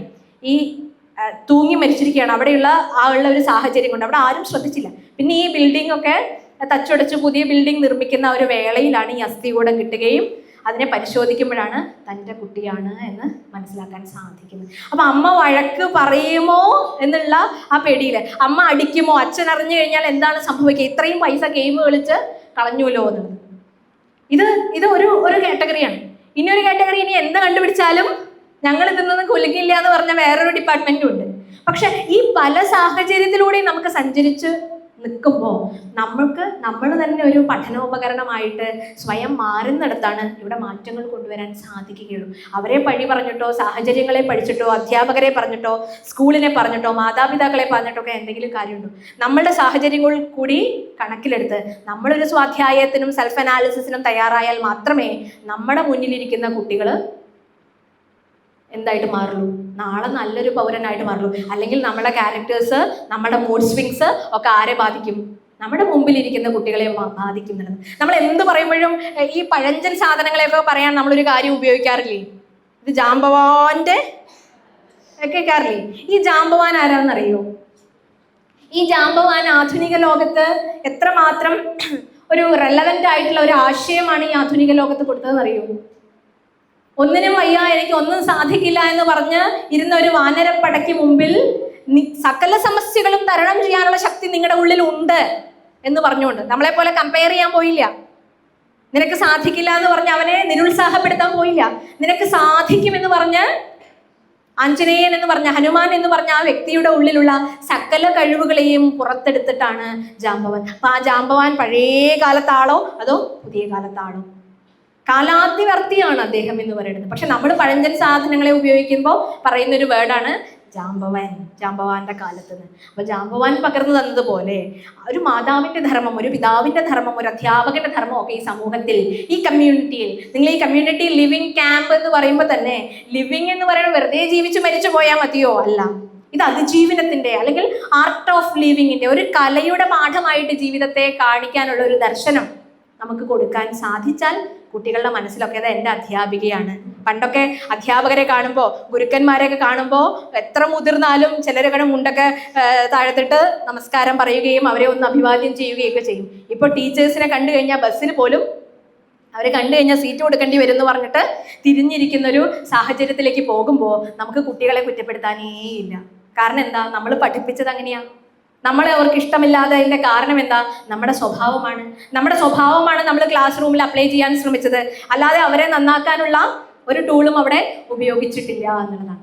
അപ്പോൾ അതൊക്കെ ഒന്ന് വിലയിരുത്താൻ സാധിച്ചാൽ നമുക്ക് എളുപ്പത്തിൽ ഇതിലൂടെ സഞ്ചരിക്കാനായിട്ട് സാധിക്കുമെന്നുള്ളതാണ്. പണ്ട് ഗൾഫിൽ നിന്ന് വന്ന ഒരു ചേട്ടൻ നാട്ടിൽ വരുമ്പോൾ അനുജന് സംഗീതത്തിൽ നല്ല ഭ്രമമുണ്ടെന്ന് കണ്ടിട്ട് ഒരു മ്യൂസിക് ഇൻസ്ട്രുമെന്റ് കൊണ്ടുവരാം. പണ്ടൊക്കെ വിദേശത്ത് നിന്ന് എന്തെങ്കിലും കൊണ്ടുവരുമെന്ന് പറയുമ്പോൾ വലിയ കൗതുകമാണ്. അതിൽ നിറയെ ബട്ടണുകൾ ഉണ്ടായിരുന്നു. ഓരോ ബട്ടൺ അമർത്തുമ്പോഴും അത് ഓരോ ഇൻസ്ട്രുമെന്റ് പ്ലേ ചെയ്യും. ഗിത്താർ വായിക്കും, പിന്നെ വീണ വായിക്കും, വയലിൻ വായിക്കും, സംഗീതം പൊഴിക്കും. ഇതൊക്കെ ഒരു പ്രത്യേകതയുള്ള ഇൻസ്ട്രുമെന്റ് ആയിരുന്നു. പക്ഷെ എന്ത് ചെയ്തു എന്ന് വെച്ച് കഴിഞ്ഞാൽ അത് കൊണ്ടുവന്ന ഉടനെ ആ ജിജ്ഞാസ, ആ കൗതുകക്കാരൻ അത് അഴിച്ചു ഉടനെ തന്നെ കുത്തി സ്വിച്ച് ഓൺ ചെയ്തതും ടപേ ഒരു പൊട്ടിത്തെറിയാണ്, ഒരു പുകയും കരിയാണ് അവിടെ കണ്ടത്. നല്ല വിഷമായി. കൊണ്ടുവന്ന ഒരു പ്രാവശ്യം പോലും അതിനെ ഉപയോഗിക്കാൻ കഴിയാത്തതിൽ വിഷമായി.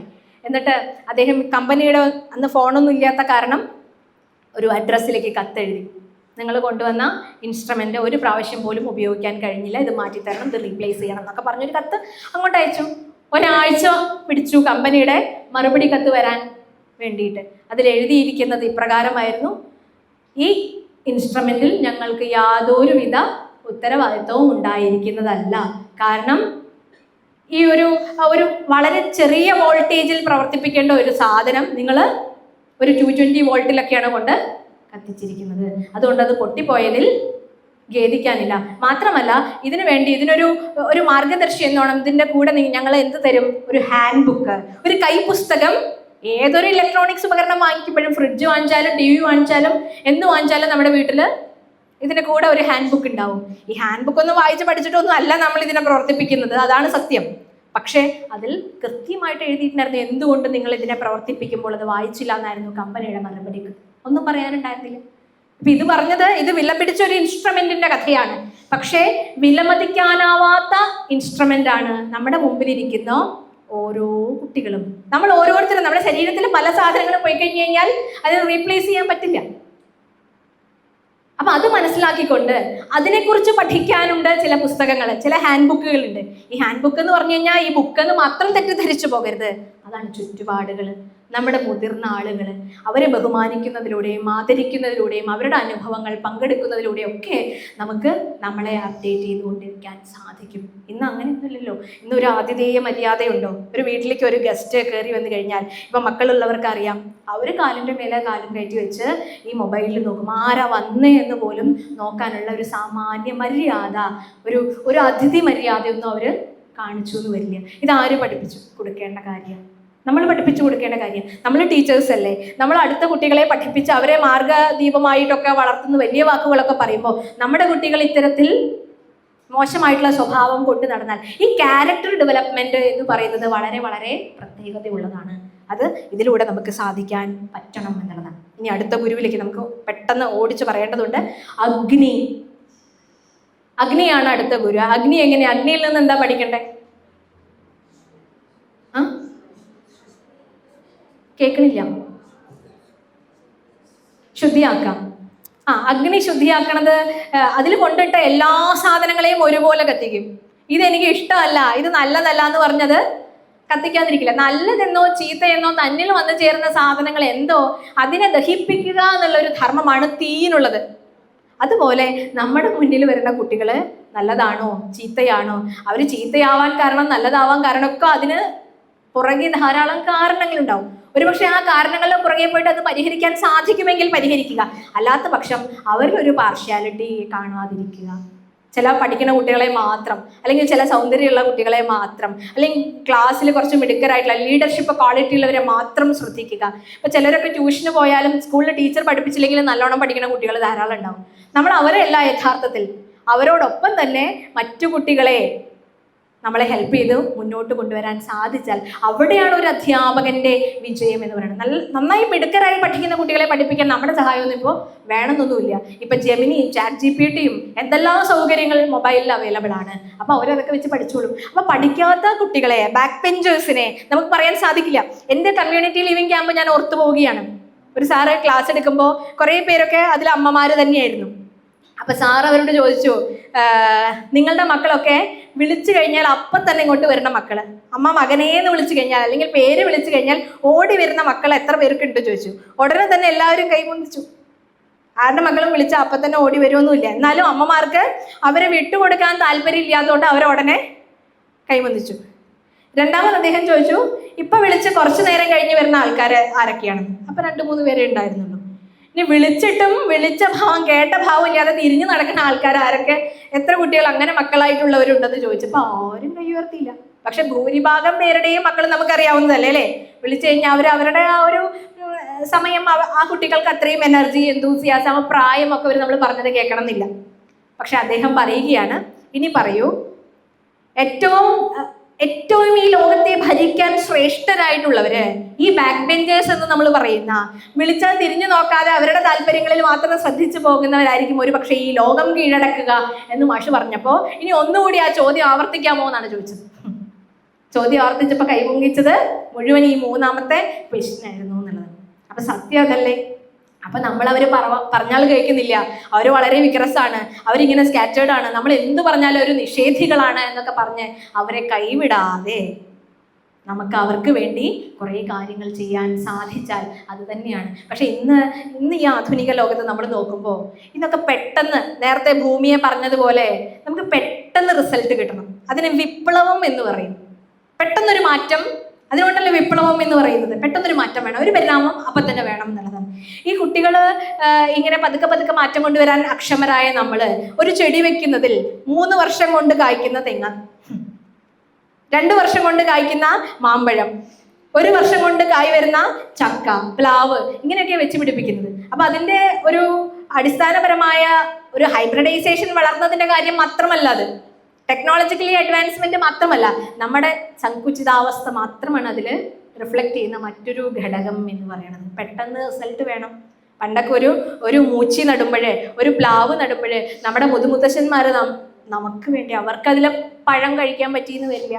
അവർ നമ്മുടെ കൊച്ചുമക്കൾക്ക് വേണ്ടി, അടുത്ത തലമുറയ്ക്ക് വേണ്ടിയിട്ടാണ് അതൊക്കെ ചെയ്തു വെച്ചത്. ഇപ്പം അടുത്ത തലമുറയ്ക്ക് വേണ്ടി ഒരു റിസോഴ്സിനെ പോലും നമ്മൾ നിലനിർത്താൻ തയ്യാറല്ല. ഈ വനദിനം അല്ലെങ്കിൽ ഈ ജലമലിനീകരണം തടയുക ഇങ്ങനെ വരുമ്പോഴേ, പുകയില വിരുദ്ധ ദിനം എന്ന് പറയുമ്പോഴേ, അല്ലെങ്കിൽ ജൂൺ 5 പരിസ്ഥിതി ദിനം എന്നൊക്കെ പറയുമ്പോഴാണ് നമുക്ക് അറിയാതെ പ്രകൃതിയോടും ഈ വക കാര്യങ്ങളോടും ഒരു സ്നേഹം തോന്നിപ്പോയി നമ്മൾ ബോധമുള്ളവരാകുക. അത് ഒരു ദിവസത്തെ മാത്രം ആഘോഷമാണ്. ഞാനും ഒരു മരം വെച്ച് പിടിപ്പിക്കുന്ന ചടങ്ങിന് പോയിട്ടുണ്ട്. വൃക്ഷത്തൈകൾ നട്ടുപിടിപ്പിക്കുന്ന ഒരു ചടങ്ങ്. ആ ചടങ്ങിൽ പോയിട്ട് വൃക്ഷത്തൈകളൊക്കെ വെച്ചു. എനിക്ക് ലക്ഷ്മി തരൂ എന്ന് പറയുന്ന ഒരു വൃക്ഷത്തൈയാണ് കിട്ടിയത്. അത് വെച്ചു. കുറേ ആളുകളുണ്ട്, സെലിബ്രിറ്റീസ് ഉണ്ട്, കൗൺസിലേഴ്സ് ഉണ്ട്, മെമ്പേഴ്സ് ഉണ്ട്, ഒക്കെ വന്നിട്ടുണ്ട്. അപ്പോൾ ഒരു കുഴി കുഴിച്ചു, അവിടെ ഒരു കപ്പിൽ വെള്ളം വെച്ചിട്ടുണ്ട്. അപ്പം നമ്മൾ ഈ വൃക്ഷത്തൈ അവിടെ പിടിപ്പിക്കുന്നു, മണ്ണിടുന്നു, വെള്ളം ഒഴിക്കണം. അതാണ് ഈ 3 കാര്യമുള്ളൂ. അപ്പോൾ അതൊരു പറഞ്ഞാൽ ചെയ്യേ വേണ്ടു. അപ്പോൾ കൊറോണയൊന്നും അത്രയ്ക്ക് ഇങ്ങോട്ട് മാറാത്ത ഒരു സമയത്താണ് നമ്മളവിടെ പോയത്. അപ്പോൾ ജൂൺ 5 പരിസ്ഥിതിയോടുള്ള നമ്മുടെ സ്നേഹം പ്രത്യക്ഷമാകുന്ന ദിവസം നമ്മൾ മരം വെച്ചു. അപ്പോൾ എല്ലാവരും, ഞാൻ നോക്കുമ്പോൾ സെൽഫി എടുക്കുന്നുണ്ട്, ഞാനും സെൽഫി എടുത്തു. അപ്പം നോക്കുമ്പോഴാണ് എൻ്റെ കുറച്ച് സുഹൃത്തുക്കൾ അവിടെ നിന്ന് പരിഹസിച്ച് ചിരിക്കണം.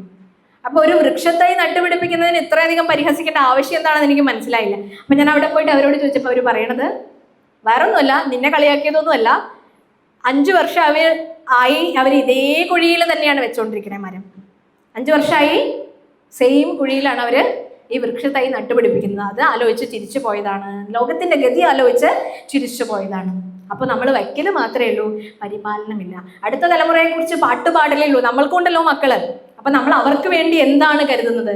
കുറേ സമ്പാദ്യമോ ഇട്ടുമൂടാനുള്ള സ്വത്തോ? അതൊന്നുമല്ല. നമുക്ക് വിലപ്പെട്ട റിസോഴ്സസുകളുണ്ട്. നല്ല വായു, നല്ല അന്തരീക്ഷം, നല്ല ജലം, ഇതൊക്കെ നമുക്ക് അവർക്ക് കൊടുക്കാൻ സാധിക്കുന്നുണ്ട്. ഞാനൊരാൾ വിചാരിച്ചത് കൊണ്ട് ലോകം മുഴുവൻ നന്നായി പോവല്ലേ എന്നൊരു ടീച്ചർ വിചാരിച്ചപ്പോൾ അവിടെ വലിയൊരു പരാജയം വരാൻ സാധ്യതയുണ്ട്. ഇപ്പം ഞാൻ കെമിസ്ട്രി അധ്യാപികയാണ്. ഞാൻ എൻ്റെ കുട്ടികൾക്ക് ക്ലാസ്സിൽ പഠിപ്പിക്കുമ്പോൾ ഇപ്പോൾ പ്ലാസ്റ്റിക് എന്ന വിഷയത്തെക്കുറിച്ച് ഞാൻ ക്ലാസ് എടുക്കുകയാണെന്ന് വെച്ചാൽ അവിടെ ടീച്ചർക്ക് കൊടുക്കാൻ പറ്റിയിട്ടുള്ളൊരു വാല്യൂ എന്താണ്? ആർട്സ് ടീച്ചേഴ്സിന് മാത്രമല്ല വാല്യൂ ക്രിയേറ്റ് ചെയ്യാൻ പറ്റുക, സയൻസ് ടീച്ചേഴ്സിനും പറ്റും. Thermo plastic, thermo setting plastic എന്ന് പറഞ്ഞ് ക്ലാസിഫൈ ചെയ്ത എല്ലാ കാര്യങ്ങളും എല്ലാം പറഞ്ഞു കൊടുത്ത ലാസ്റ്റ് നമ്മളോട് പറയണം പ്ലാസ്റ്റിക് പബ്ലിക് പ്ലേസിൽ വലിച്ചെറിയരുത്. അത് റീസൈക്കിൾ ബിൻ വിധേയമാക്കാൻ സാധിക്കുന്നത്, അത് ചെയ്യാൻ വേണ്ടിയിട്ടുള്ള പ്രൊസീജിയേഴ്സിന് അതിനെ കൈമാറ്റം ചെയ്യണം. ഇത് കുട്ടികളെ പറഞ്ഞ് ആ വാല്യൂ അവരുടെ ഉള്ളിൽ ക്രിയേറ്റ് ചെയ്യാൻ സാധിച്ചാൽ നമ്മൾ രക്ഷപ്പെട്ടു. അതിനു വേണ്ടിയുള്ള ഒരു അധ്യാപകനായിട്ട് നമുക്ക് മാറാൻ സാധിക്കും. ഇത് കാണിച്ചു കൊടുക്കാം. നിങ്ങൾ പല സാധ്യതകളും നിങ്ങളുടെ മുന്നിലുണ്ട്. ഈ പ്ലാസ്റ്റിക് കൊണ്ട് ഒരു ഐലൻഡ് തന്നെ ഈ ലോകത്ത് രൂപപ്പെട്ടിട്ടുണ്ട്. അതിന് പല രാജ്യങ്ങളും ടാക്സ് അടച്ചുകൊണ്ടിരിക്കുന്നുണ്ട്. ഈ കാർബൺ പുറത്തു വിടരുത് എന്ന് ഇൻഡസ്ട്രീസിന് എത്ര തന്നെ വിലക്കിയാലും, ഇത്ര പെർസെൻറ്റേജ് പുറത്തു വിടാൻ പാടൂ എന്ന് പറഞ്ഞാലും അതിനെയൊക്കെ നിഷേധിച്ചുകൊണ്ട് അത്രയും മലിനീകരണം ഉണ്ടാക്കുന്ന രാജ്യങ്ങളുണ്ട്. പക്ഷെ അതിനൊക്കെ കൂടുതൽ ടാക്സ് കൊടുത്ത് ഞങ്ങൾക്കിത് ഒന്നും ചെയ്യാൻ പറ്റില്ല, ഞങ്ങളിത് കൊടുക്കും, പക്ഷെ എത്ര വേണമെങ്കിലും പൈസ അടച്ച് ഇതിനെ കരം കെട്ടാ എന്ന് പറയുന്നവർ മാത്രമേ ഉള്ളൂ എന്നുള്ളതാണ്. അപ്പം ഇതൊക്കെ ഒന്ന് നമ്മൾ ശ്രദ്ധിച്ച് ഇങ്ങനെയുള്ള വാല്യൂസൊക്കെ നമ്മുടെ കുട്ടികൾക്ക് വിതരണം ചെയ്യാൻ സാധിക്കുമ്പോഴാണ് ഇതൊക്കെ വായിച്ചാൽ മനസ്സിലാവുള്ളൂ. അല്ലെങ്കിൽ ഇതൊക്കെ ഒരു ബോറടിക്കുന്ന, ഇപ്പം എല്ലാവർക്കും ബോറടിക്കലാണ്. എന്ന് പറഞ്ഞാലും നമുക്കത് അവിടെ ശ്രദ്ധിക്കാനും അതിനെ ഉൾക്കൊള്ളാനുമുള്ള ഒരു മനസ്സില്ല നമുക്ക്. ഇതൊക്കെ ബോറടിയായിട്ട് നമുക്ക് മാറും. ഇന്ന് എന്ത് ചെയ്താലും, ഇഷ്ടപ്പെട്ടൊരു കാര്യം ചെയ്താലും അടുത്ത നിമിഷം അത് ബോറിംഗ് ആയിട്ട് മാറുന്നതിൻ്റെ കാരണം നമ്മളത് ഉൾക്കൊള്ളുന്നില്ല, നമ്മുടെ മനസ്സിലേക്ക് അത് കയറിയിട്ടില്ല എന്നുള്ളതാണ്. അപ്പോൾ അഗ്നി പോലെ നമ്മളും കുട്ടികളെ ഒരു ഊർധ്വമുഖമായിട്ട് എന്തിനേയും വന്നു കഴിഞ്ഞു കഴിഞ്ഞാൽ അതിൻ്റെ ക്വാളിറ്റിയിലേക്ക് കൂടി കൊണ്ടുവരാനായിട്ടുള്ള ഒരു ശ്രമം, ആ ക്വാളിറ്റി നമ്മൾ ഡിമാൻഡ് ചെയ്യുന്ന ക്വാളിറ്റി ആ കുട്ടിക്ക് വേണം. അത് ഈ പഠിച്ച് ഇറങ്ങുന്ന സമയത്ത് ആ കുട്ടിക്ക് ഉണ്ടാക്കിയെടുക്കാൻ നമ്മൾ എന്ത് ചെയ്തു എന്നുള്ളത് ഒരു അനാലിസിസ് നടത്തുക എന്നുള്ളതാണ്. അപ്പൊ പൃഥ്വി, വായു, ആകാശമാപഹ, അഗ്നി, ചന്ദ്രനെ കാണിച്ചുകൊണ്ട് നമുക്ക് എന്താ പഠിപ്പിക്കാൻ പറ്റുക? പണ്ടൊക്കെ ആണെങ്കിൽ അമ്മമാര്, ഇന്നൊക്കെ മൊബൈൽ കാണിച്ചിട്ടാണ് ചോറ് കൊടുക്കുക കുട്ടികൾക്ക്, ചെറിയ കുട്ടികൾക്കൊക്കെ അല്ലേ. പണ്ടൊക്കെ ആണെങ്കിൽ കാക്കേ പൂച്ചയെ പാട്ടുകൾ പാടിയിട്ടു മാനത്ത്, ആ അമ്പിളി എങ്ങനെ മാമനായി എന്ന് എനിക്കറിയില്ല ഇപ്പോഴും. അനേകം അല്ലെ, എത്രയോ ദശലക്ഷം കിലോമീറ്ററിലധികം, ഇത്രയും പ്രകാശവർഷം അകലെ കിടക്കുന്ന ചന്ദ്രനെ നമ്മൾ എന്താ പറയണത്? അമ്പിളി മാമൻ എന്നാണ് പറയുന്നത്. അപ്പൊ കുട്ടിയെ ആ പ്രകൃതിയുടെ ഒരു പ്രകൃതി എന്ന ഗുരുനാഥനിലേക്ക് അമ്മ, അച്ഛൻ, ആ വീട്ടിലെ സാഹചര്യങ്ങൾ ഇറക്കിക്കൊണ്ടുവരുന്ന വഴിയാണ്. ഇന്നത് നഷ്ടപ്പെട്ടത് കൊണ്ട് കിളിയേറിയില്ല അണ്ണാറക്കണ്ണ, എനിക്ക് മാത്രം സുഖമായി ജീവിച്ചാൽ മതി, മറ്റൊന്നിനെ കുറിച്ചും കൺസിഡർ ചെയ്യില്ല. പുഴയെ അറിയില്ല, മലയറിയില്ല, കാടറിയില്ല, ഒന്നും തന്നെ അറിയാത്തവരായിട്ട് നമ്മൾ മാറുന്നു. നമ്മളുടെ ഈ ഒറ്റപ്പാലത്ത് ഒരു അച്ഛൻ്റെ കൈ പിടിച്ചൊരു കുട്ടി പോവുകയാണ്. അപ്പോഴാണ് അവിടെ മണൽ കൂനകളും കൂമ്പാരങ്ങളും കുറേ കുറ്റിച്ചെടികളും മാത്രം കാണുന്നു. അനേകം കിലോമീറ്റർ അത് കാണുകയാണ് ഈ കുട്ടി. അപ്പോൾ കുട്ടി ചോദിക്കുകയാണ്, ഇവിടെ എന്തായിരുന്നു? ഇവിടെ വീടുകളൊന്നും കാണാനില്ലല്ലോ, ഇവിടെ എന്തായിരുന്നു എന്ന് അച്ഛനോട് ചോദിക്കുമ്പോൾ അച്ഛൻ പറയുന്നത്, ഇവിടെ ഒരു പുഴയുണ്ടായിരുന്നു, ഭാരത പുഴയുണ്ടായിരുന്നു. ഉണ്ടായ ഏതോ ഒരു പുഴയെ പറ്റിയിട്ടുള്ള പാട്ട്. അപ്പൊ ഇത് നമ്മുടെ ചെത്തല്ലൂരിലെ ഒരു കവിയാണ്, പ്രാദേശിക കവിയാണ് ഇത് എഴുതിയത് എന്നുള്ളതാണ്. ഇത് വായിച്ചെങ്ങനെ ഇരിക്കുമ്പോഴാണ് 2018 കേരളത്തിൽ പ്രളയം വന്നത്. അതോടുകൂടി വെള്ളത്തിൽ ഇതൊക്കെ ഒലിച്ചു പോയി. പുഴയുടെ സ്ഥലം പുഴയെടുത്ത് കൊണ്ടുപോയി എന്നുള്ളതാണ്. അപ്പൊ നമ്മളുടെ ചൂഷണങ്ങളും നമ്മളുടെ അതിക്രമങ്ങളും അതിരുവിടുമ്പോൾ നമുക്ക് കിട്ടുന്ന ശിക്ഷയാണ്. പക്ഷെ അതിൽ നിന്നൊന്നും മനുഷ്യൻ പാഠം ഗ്രഹിക്കുന്നില്ല. കൊറോണ ദേവിക്ക് വേണ്ടി ക്ഷേത്രം നിർമ്മിച്ച ഒരു സംസ്ഥാനത്തെ കുറിച്ച് നിങ്ങൾക്ക് അറിയാമോ? കൊറോണയെ ഒരു ദൈവമായിട്ട് പ്രതിഷ്ഠിച്ച ഒരു സ്ഥലമുണ്ട്, അറിയാമോ? ഒന്ന് നോക്കിയാൽ മതി, അറിയാൻ സാധിക്കും. അപ്പൊ ഞാൻ വിചാരിച്ചു ഇവരൊക്കെ എത്ര വിഡ്ഢികളാണ് എന്നുള്ളത്. ഈ കൊറോണയിൽ നിന്ന് നമുക്ക് എന്തൊക്കെയോ പഠിക്കാനുണ്ടായിരുന്നു അല്ലേ? കൊറോണ കാലത്താണ് പലരുടെയും അഭിരുചികളും സർഗാത്മക ചേതനകളും ഒക്കെ പുറത്തു വന്നത്. അവർ വരയ്ക്കാനും പാടാനും ആടാനും ഈ മീഡിയ വഴി അവർക്ക് സ്വാതന്ത്ര്യം ഉണ്ടായത്. ആ സമയത്താണ് അവർക്ക് സമയം കണ്ടെത്താൻ സാധിച്ചത്. അത് നമ്മൾ വല്ലാതെ സ്വാധീനിച്ച, നമ്മളുടെ ജീവിതത്തെ വല്ലാതെ ക്രമപ്പെടുത്തിയ, നിങ്ങളിവിടെ സമന്വയം എന്നല്ല ഇട്ടിരിക്കണം, ഈ സമന്വയത്തിന് ഇട നൽകിയ ഒരു അന്തരീക്ഷം കൂടിയായിരുന്നു കൊറോണ. അപ്പൊ കൊറോണയിൽ നിന്നും പാഠം പഠിച്ച കൊറോണ ഒരു അധ്യാപകനാവും, അതൊരു ഗുരുവാവും, അതൊരു ഈശ്വരനാവും. ഗുരുവും ഈശ്വരനും അധ്യാപകനും ഒക്കെ ഒന്നായി തീരുന്ന ഒരു വിശേഷ സാന്നിധ്യമാണ് നമുക്ക് നൽകുന്ന ഈ കമ്മ്യൂണിറ്റി ലിവിങ് ക്യാമ്പ് എന്ന് പറയുന്നത്. അപ്പൊ അതിൽ നിന്ന് നമ്മൾ പാഠം പഠിക്കുക. അപ്പൊ ചന്ദ്രനിൽ നിന്ന് എന്ത് പാഠം പഠിച്ചതെന്ന് ചോദിച്ചാൽ, ചന്ദ്രന്റെ കലകൾക്ക് വൃദ്ധിക്ഷയങ്ങൾ ഉണ്ടാവും അല്ലെ? വൃദ്ധിക്ഷയങ്ങൾ ഉണ്ടാവും. പക്ഷെ ചന്ദ്രൻ ഇല്ലാണ്ടാവുണ്ടോ? ഉണ്ടാവില്ല. പക്ഷെ ചന്ദ്രൻ അവിടെ തന്നെ ഉണ്ട്. അപ്പൊ എന്തൊക്കെ മാറ്റങ്ങൾ സംഭവിച്ചാലും അനങ്ങാതെ നിൽക്കാനുള്ള ആ സ്വരൂപത്തിനൊരു മാറ്റവും സംഭവിക്കില്ല. ഇതെങ്ങനെ ക്ലാസ് റൂമിൽ കുട്ടികൾക്ക് പറഞ്ഞു കൊടുക്കാൻ പറ്റും? ഒക്കെ ചന്ദ്രനെ കണ്ടു പഠിക്കൂ, ഇത് അമ്പിളി അമ്മാവനാണെന്നൊക്കെ പറഞ്ഞു കൊടുക്കുമ്പോൾ എങ്ങനെയാണ് ഗുരുവായിട്ട് മാറുക, അധ്യാപകനായിട്ട് മാറുക ചന്ദ്രൻ? ഒന്ന് പറയാമോ? പറയാൻ സാധിക്കോ? ഒന്ന് ആലോചിക്കൂ. ചന്ദ്രൻ എങ്ങനെ? നമ്മുടെ സമയം പോകണം. നമ്മളുടെ ടീച്ചേഴ്സിൻ്റെയൊക്കെ വ്യക്തിപരമായിട്ടുള്ള മൂഡ് സ്വിങ്സ് നമ്മൾ ക്ലാസ്സിൽ കൊണ്ട് അപ്ലൈ ചെയ്യാണ്ടിരിക്കുക. അത് ഒരു ഉദാഹരണം മാത്രം. നിങ്ങളുടെ തോട്ട് പ്രോസസ്സ് എന്തൊക്കെയാണെന്ന് എനിക്കറിയില്ല. പക്ഷേ നമ്മളുടെ വ്യക്തിപരമായിട്ടുള്ള വിഷമങ്ങളും നമ്മളുടെ ദുഃഖങ്ങളും നമ്മുടെ ഇമോഷണൽ ഇംബാലൻസ് ഒന്നും നമ്മൾ ക്ലാസ്സിൽ പ്രദർശിപ്പിക്കേണ്ട കാര്യമില്ല. നമ്മൾ കുട്ടികളുടെ കൂട്ടായിട്ട് അവിടെ നിൽക്കുന്ന ഒരു അധ്യാപികയായിട്ട് നമ്മൾ മാറുമ്പോഴാണ് നമ്മൾ ചന്ദ്രനെ പോലെ വൃദ്ധിക്ഷയങ്ങളൊന്നും നമ്മളെ ബാധിക്കുന്നില്ല എന്നുള്ള തരത്തിൽ എന്ത് സാഹചര്യം വന്നുകൊള്ളട്ടെ നമ്മൾ കുട്ടികളുടെ ഒപ്പം സധൈര്യം മുന്നോട്ട് പോകാനുള്ള ഒരു ആർജവും ഉണ്ടാകുമ്പോൾ നമ്മൾ ചന്ദ്രനായിട്ട് മാറുന്നു. അടുത്താണ് സൂര്യൻ.